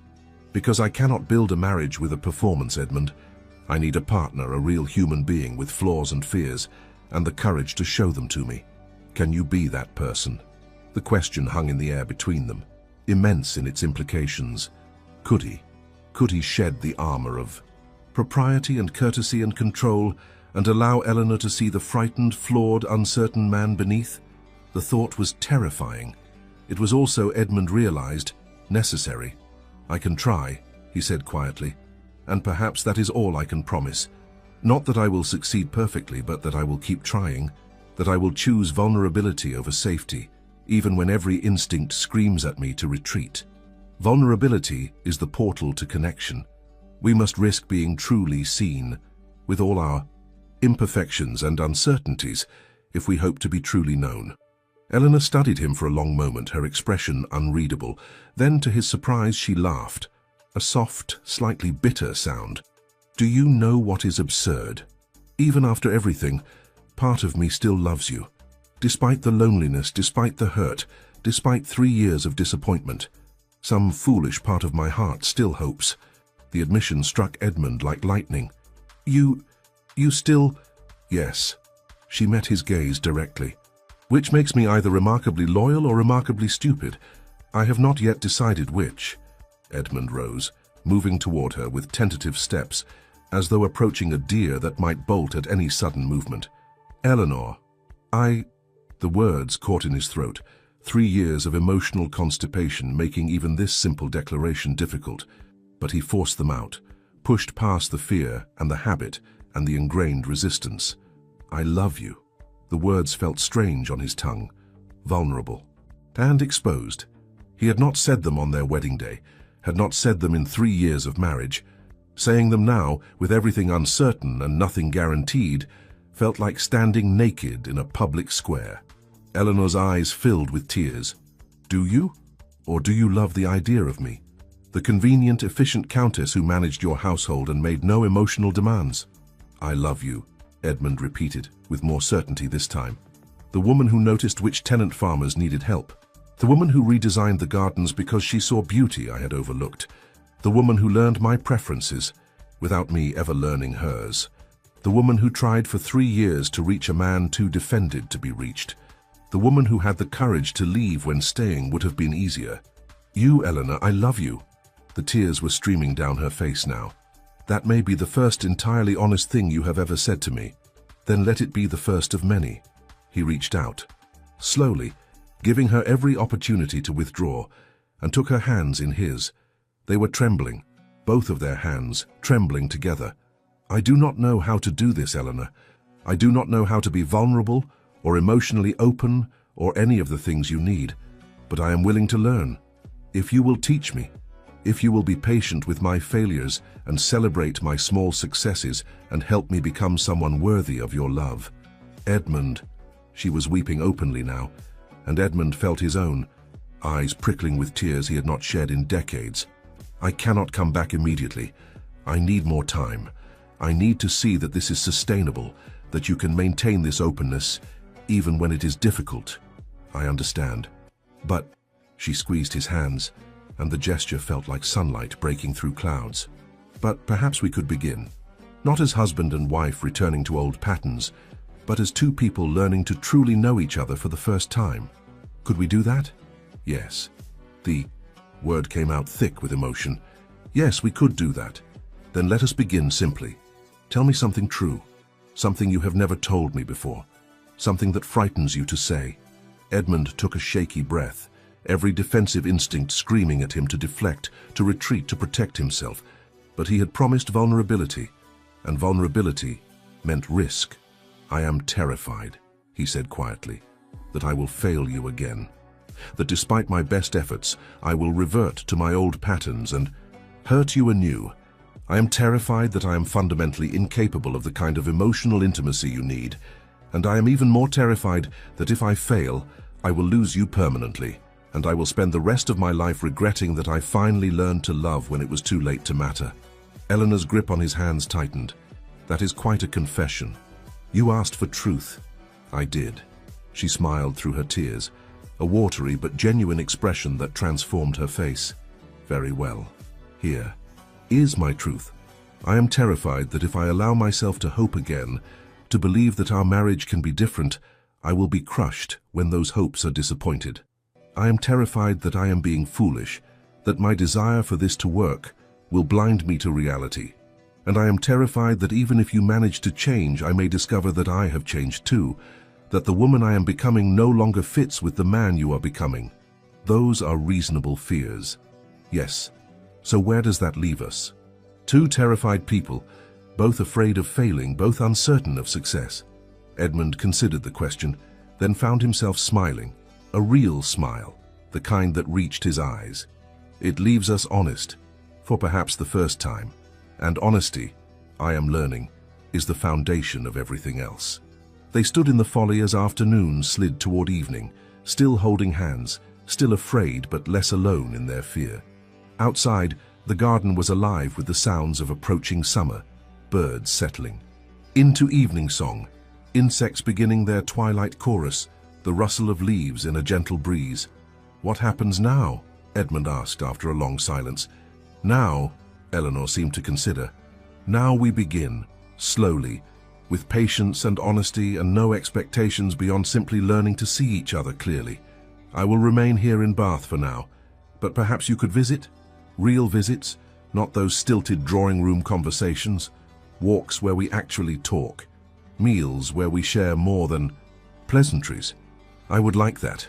Edmund felt something unfamiliar stirring in his chest. Hope, perhaps, but also something simpler. Relief. The relief of finally being seen, of finally allowing himself to be seen. "And Edmund?" Eleanor's voice was soft. "When you fail, and you will fail sometimes, as will I, we must promise to talk about it, to address it honestly rather than letting resentment accumulate. Can you do that?" "I will try. It will be difficult. My instinct is to withdraw, to avoid conflict, to pretend everything is fine even when it is not." "I know, which is why we must agree to it now, while we are both clear-headed and hopeful. When things become difficult, we will return to this moment, this agreement. We will face problems together rather than letting them divide us. The foundation of lasting love is not perfection, but the commitment to work through imperfection together, to return to each other again and again, even after failures and misunderstandings."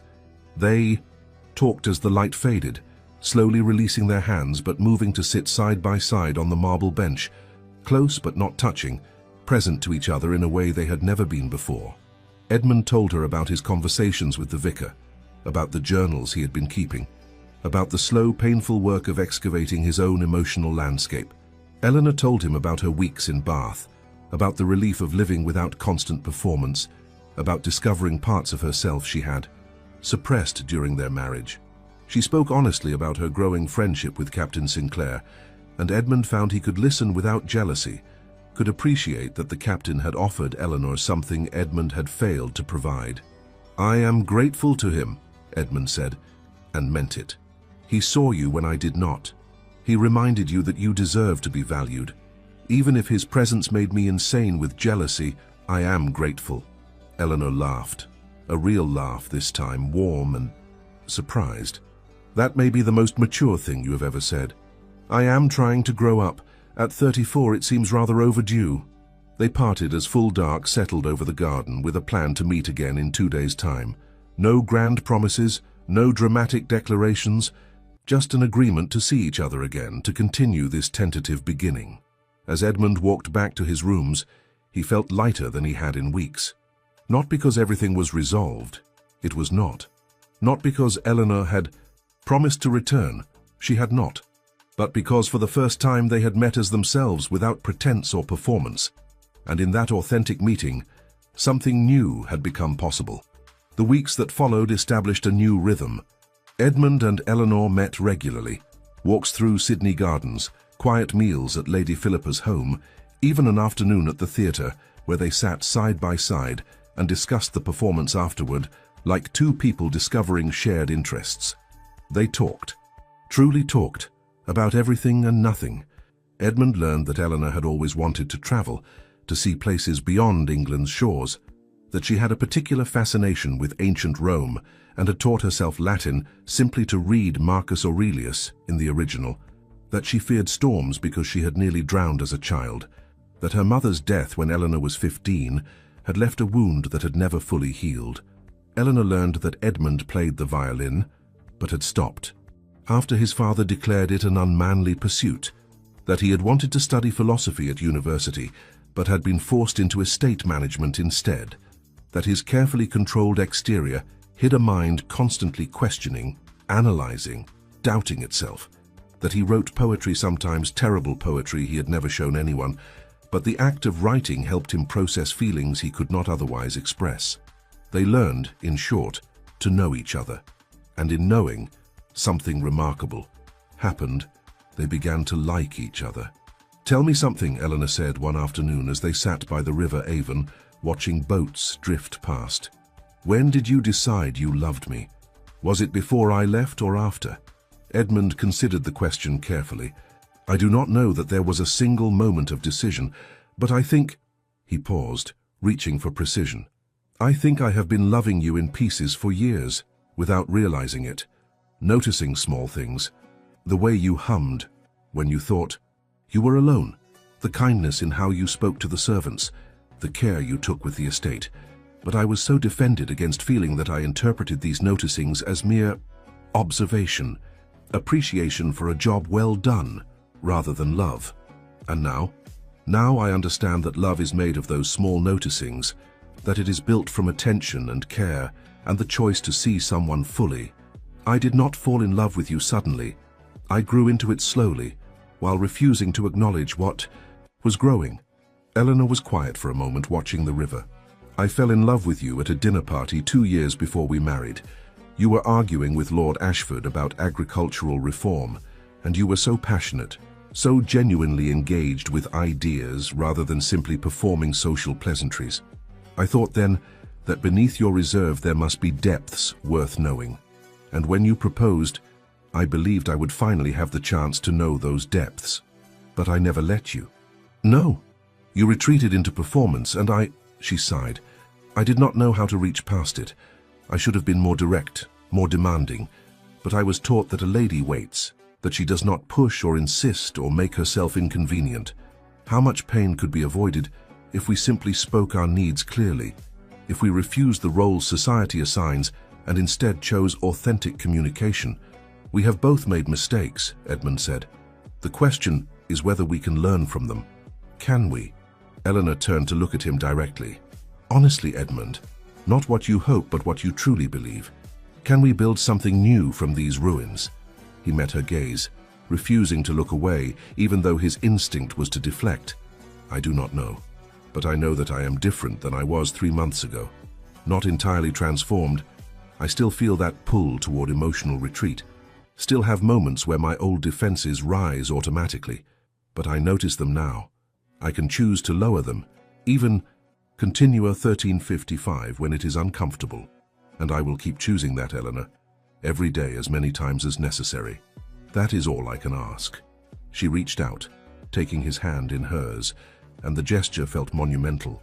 The first physical contact they had initiated in weeks of carefully maintained distance. "Then let us keep choosing.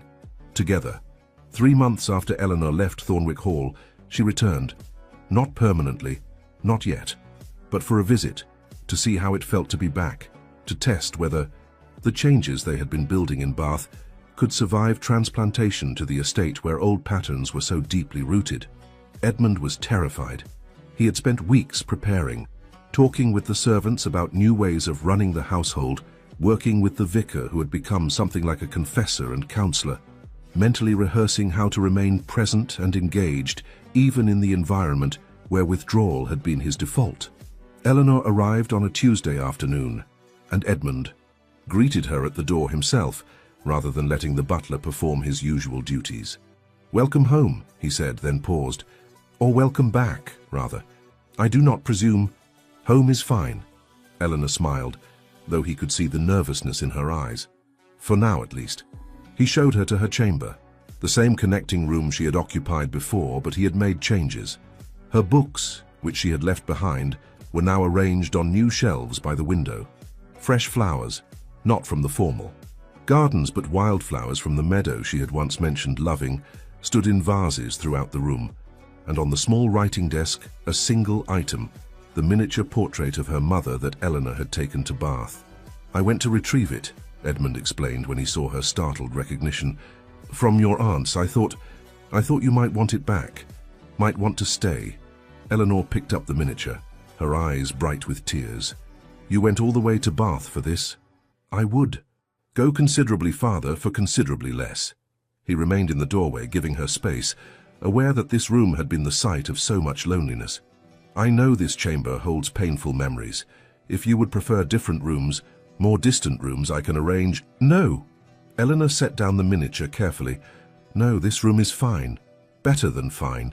It feels—" She looked around, taking in all the small changes he had made. "It feels like someone actually lives here now. Like someone might be happy here." Over the next week, they moved carefully through the routines of the estate, learning to inhabit them differently.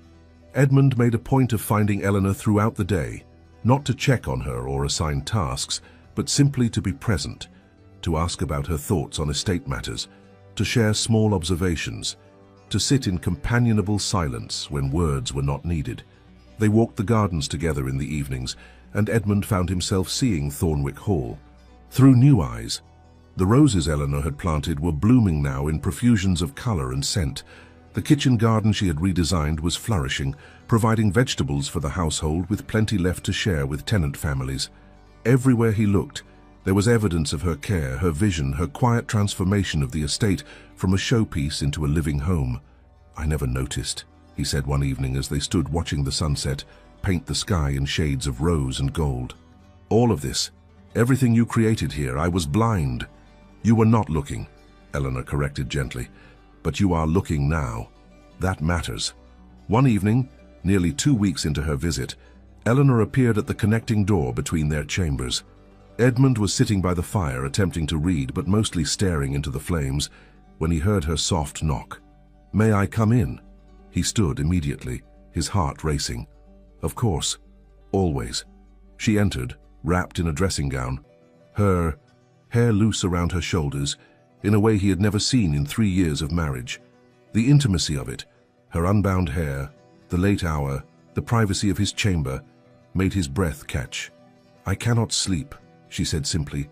"I keep thinking about tomorrow." Tomorrow was the day they had agreed she would make her decision. Return to Bath, or stay at Thornwick Hall. Stay as his wife, truly his wife, or continue the separation that had defined the past months. "What are you thinking?" Edmund asked, though his voice was rough with anxiety. Eleanor moved to the other chair by the fire, curling into it like a cat seeking warmth. "I am thinking that I am terrified, that these past weeks have been everything I dreamed of when I married you. You have been attentive, genuine, present. You have shown me the man I hoped existed beneath the reserve, and I am terrified that it cannot last." "Eleanor, let me finish." She held up a hand. "I am terrified it cannot last, but I am more terrified of walking away without trying, of spending the rest of my life wondering if we could have had something real, if only I had been brave enough to risk being hurt again." Edmund felt his throat tighten. "What are you saying?" "I am saying," she took a shaky breath, "I am saying that I would like to stay, to try this, to build a real marriage with you, knowing it will be imperfect, knowing there will be failures and misunderstandings and moments when old patterns resurface, but building It together as partners, as people who choose each other every day, even when it is difficult. The relief that washed through Edmund was so intense it was almost painful. "You are certain?" "No," she laughed, though tears were sliding down her cheeks. "I am not certain of anything except that I love you, and I believe you love me, and perhaps that is enough to start with." Edmund moved without thinking, crossing the space between them and kneeling before her chair, taking her hands in his. "It is more than enough. Eleanor, The words tangled on his tongue, years of emotional constraint making even this difficult, but he forced them out, pushed past every defensive instinct. "You are the most extraordinary person I have ever known. You are brilliant and kind and braver than I will ever be. And I know I do not deserve a second chance, but I swear to you, I will spend every day of our lives together, trying to become someone who does. I do not need you to be perfect, Edmund." She cupped his face with trembling hands, forcing him to meet her gaze. "I need you to be present, to be honest, to let me see you, even when you are uncertain or afraid. Can you do that?" "I can try. I am trying." "Then that is enough." She leaned forward, and for the first time in their marriage, they kissed not from duty but from choice, from love, from the tentative hope that broken things could be mended if both parties were willing to do the work of mending. When they finally pulled apart, Eleanor was smiling through her tears. "I should go, return to my chamber. This is perhaps too much, too soon." "Stay." The word escaped before Edmund could think better of it. Not for that. Just stay. Talk with me. I have 3 years of conversations to make up for, and I do not want to wait another moment. Sometimes the most intimate act is not physical, but simply choosing to be fully present with another person. To sit together without pretense, without performance, simply sharing the truth of who we are. So they stayed. They talked through the night, sitting by the fire as it burned down to embers, sharing stories and fears and hopes, learning each other's histories and dreams with the attention they should have paid from the beginning. And as dawn approached, as the first light began to paint the sky beyond the windows, Edmund understood something fundamental. This was what he had been missing. Not just Eleanor's presence in his life, but the possibility of genuine connection, of being known and still loved, of lowering his defenses and discovering that vulnerability did not destroy him, it transformed him. 6 months later, on a crisp December morning, Edmund woke to find Eleanor still asleep beside him. They had been sharing a chamber for 3 months now, having finally, tentatively, built the physical intimacy that matched their emotional connection. But it was still new enough that he sometimes woke with a start of surprise, seeing her, there real and present and choosing him. He watched her sleep for a moment, memorizing the curve of her cheek, the slight flutter of her eyelashes, the peaceful expression that had replaced the constant guardedness she had worn like armor during their first years of marriage. Eleanor's eyes opened, catching him watching. "Good morning." "Good morning." He reached out, brushing a strand of hair from her face with gentle fingers. "I apologize for waking you." "You did not."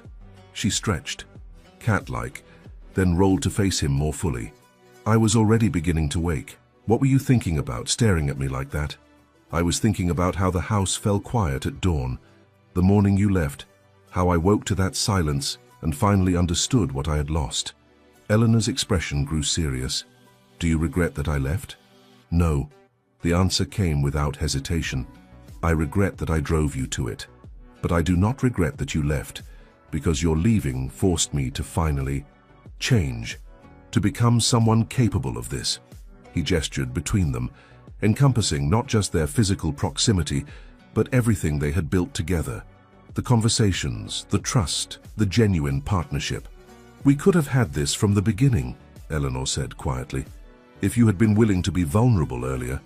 "I know, and I am sorry for the years I wasted, but I cannot change the past. I can only try to make the future different." She smiled, reaching out to trace the line of his jaw with soft fingers. "You are making it different, every day in 1,000 small ways." They rose together, dressing in companionable silence punctuated by small conversations, discussing the day ahead, sharing observations about the estate, simply being present to each other. It was ordinary, domestic, entirely unremarkable, and it was everything Edmund had not known to want until it was nearly lost. The deepest magic is often found in the mundane, in the daily choice to show up, to pay attention, to love imperfectly but persistently.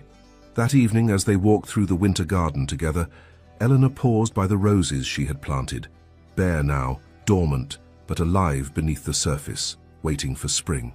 "Do you know what I have learned?" she asked, her breath misting in the cold air. "Tell me." That love is not a feeling we fall into once and then inhabit forever. It is a choice we make again and again. Each morning when we wake, each evening when we choose conversation over silence, each moment when we choose vulnerability over safety. Edmund pulled her close, wrapping his arms around her from behind as they looked out over the sleeping garden. "And do you choose it? Choose me, even knowing my failings, every day?" She leaned back into his embrace. "Even knowing your failings, perhaps especially knowing them, because they make you human rather than the untouchable Earl I married.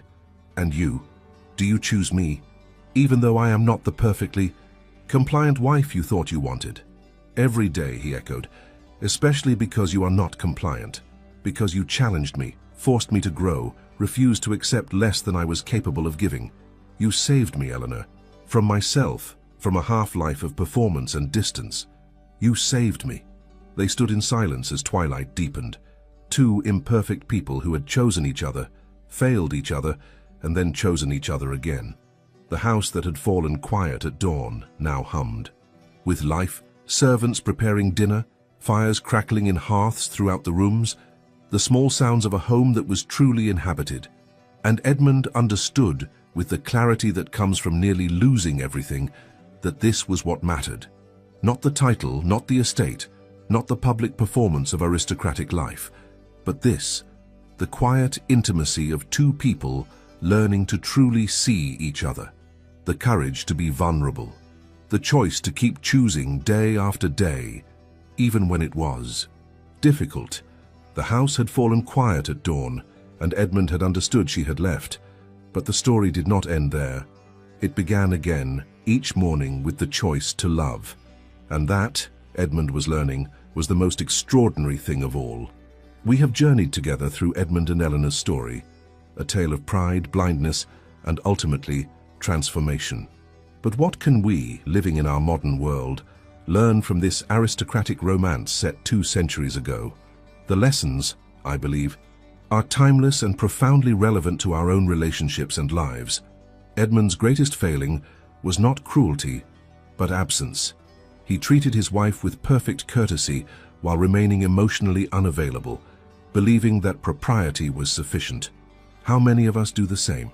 We show up physically, at dinner tables, in bedrooms, at family gatherings, while remaining psychologically distant, scrolling through phones, replaying work conversations in our heads, anywhere but truly present with the people we claim to love.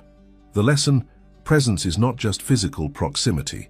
True presence requires emotional engagement, the willingness to be vulnerable, to share not just our schedules but our inner lives. When we withdraw into performance, being the perfect employee, the dutiful spouse, the responsible parent, without showing our authentic selves, we create the same loneliness Edmund created for Eleanor. Eleanor needed to be seen, truly seen as a complete person with thoughts, dreams, fears, and desires beyond her role as Edmund's wife. Instead, Edmund saw her as a competent manager of his household, never bothering to look deeper. Do we do this to the people in our lives? Do we reduce our partners to their functions, the person who makes dinner, handles childcare, manages finances, without recognizing the full human being underneath? The lesson: every person in your life is infinitely more complex than the role they play for you. Your partner is not just a co-parent or housemate. Your colleague is not just the person who handles that account.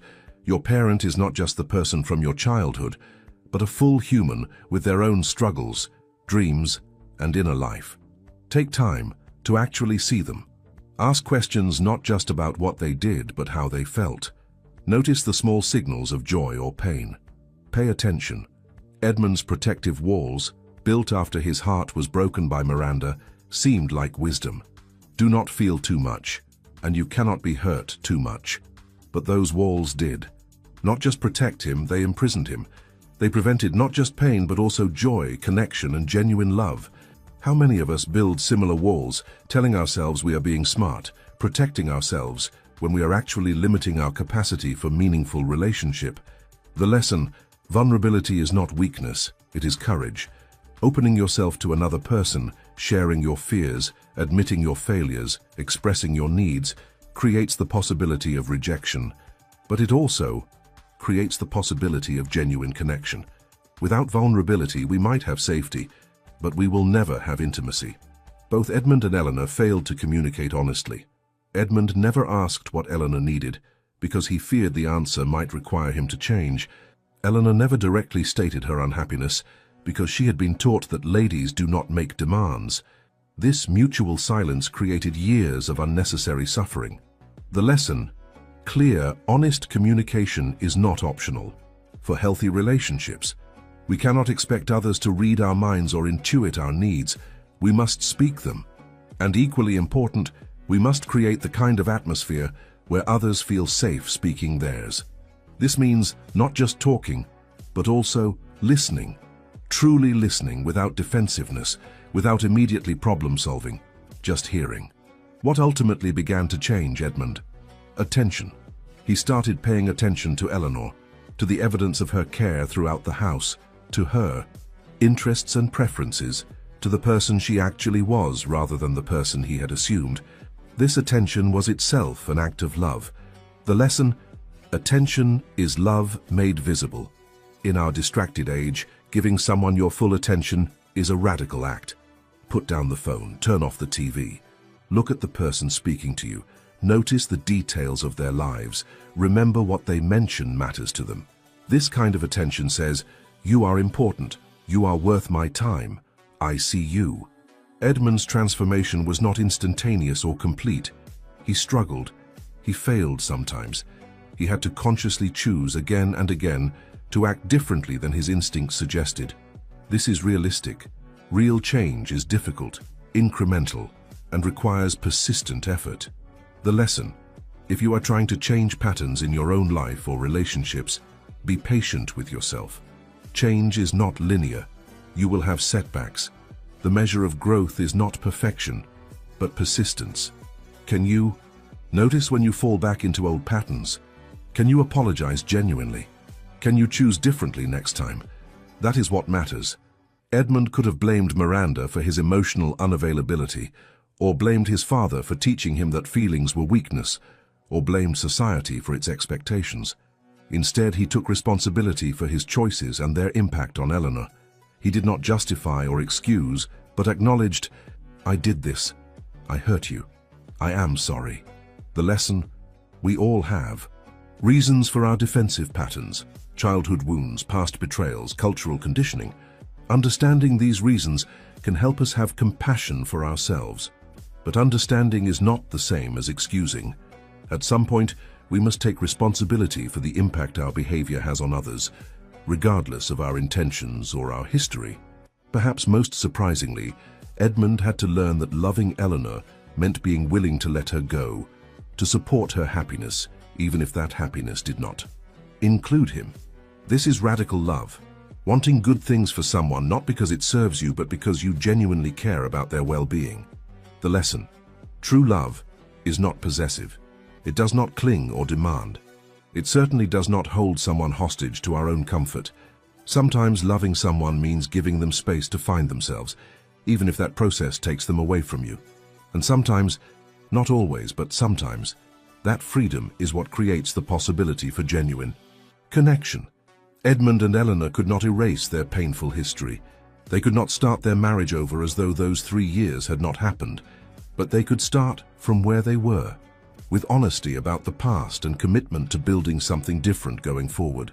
The lesson: you cannot undo past mistakes, whether in relationships or in life, but you can acknowledge them, learn from them, and choose differently going forward. Do not let the perfect become the enemy of the good. You may not be able to create the ideal relationship or life you wish you had built from the beginning, but you can create something real and meaningful starting from exactly where you are right now. The story ends not with a dramatic pronouncement, but with the recognition that love is a daily choice. Edmund and Eleanor choose each other each morning, each evening, in small moments and large. This is not the romantic fantasy of effortless passion, but something deeper, the committed partnership of two people willing to do the work of loving well. The lesson: if you are waiting for love to feel easy, you may wait forever. Good relationships require effort. They require showing up on days when you do not feel like it. They require choosing kindness when you would rather be right. They require patience with another person's flaws and patience with your own. This is not a failure of love, but its most mature expression. Edmund and Eleanor's story is, at its heart, about two people learning to be human together, to shed the performances and pretenses that society and their own fears demanded, and to risk being truly known. This is the work we are all called to, in our marriages and partnerships, in our friendships, in our families, and even in our relationship with ourselves. We live in an age of curated images and careful presentation, where we can craft the perfect online persona while remaining strangers to ourselves and those closest to us.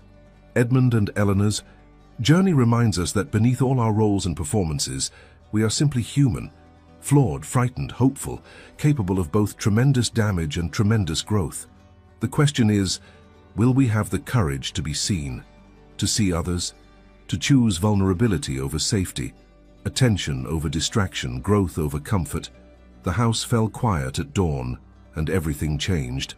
But change began not with dramatic gesture, but with simple choice: to pay attention, to be honest, to show up. What quiet draws a weight in your own life? What might you discover if you finally begin to pay attention? The choice, as always, is yours.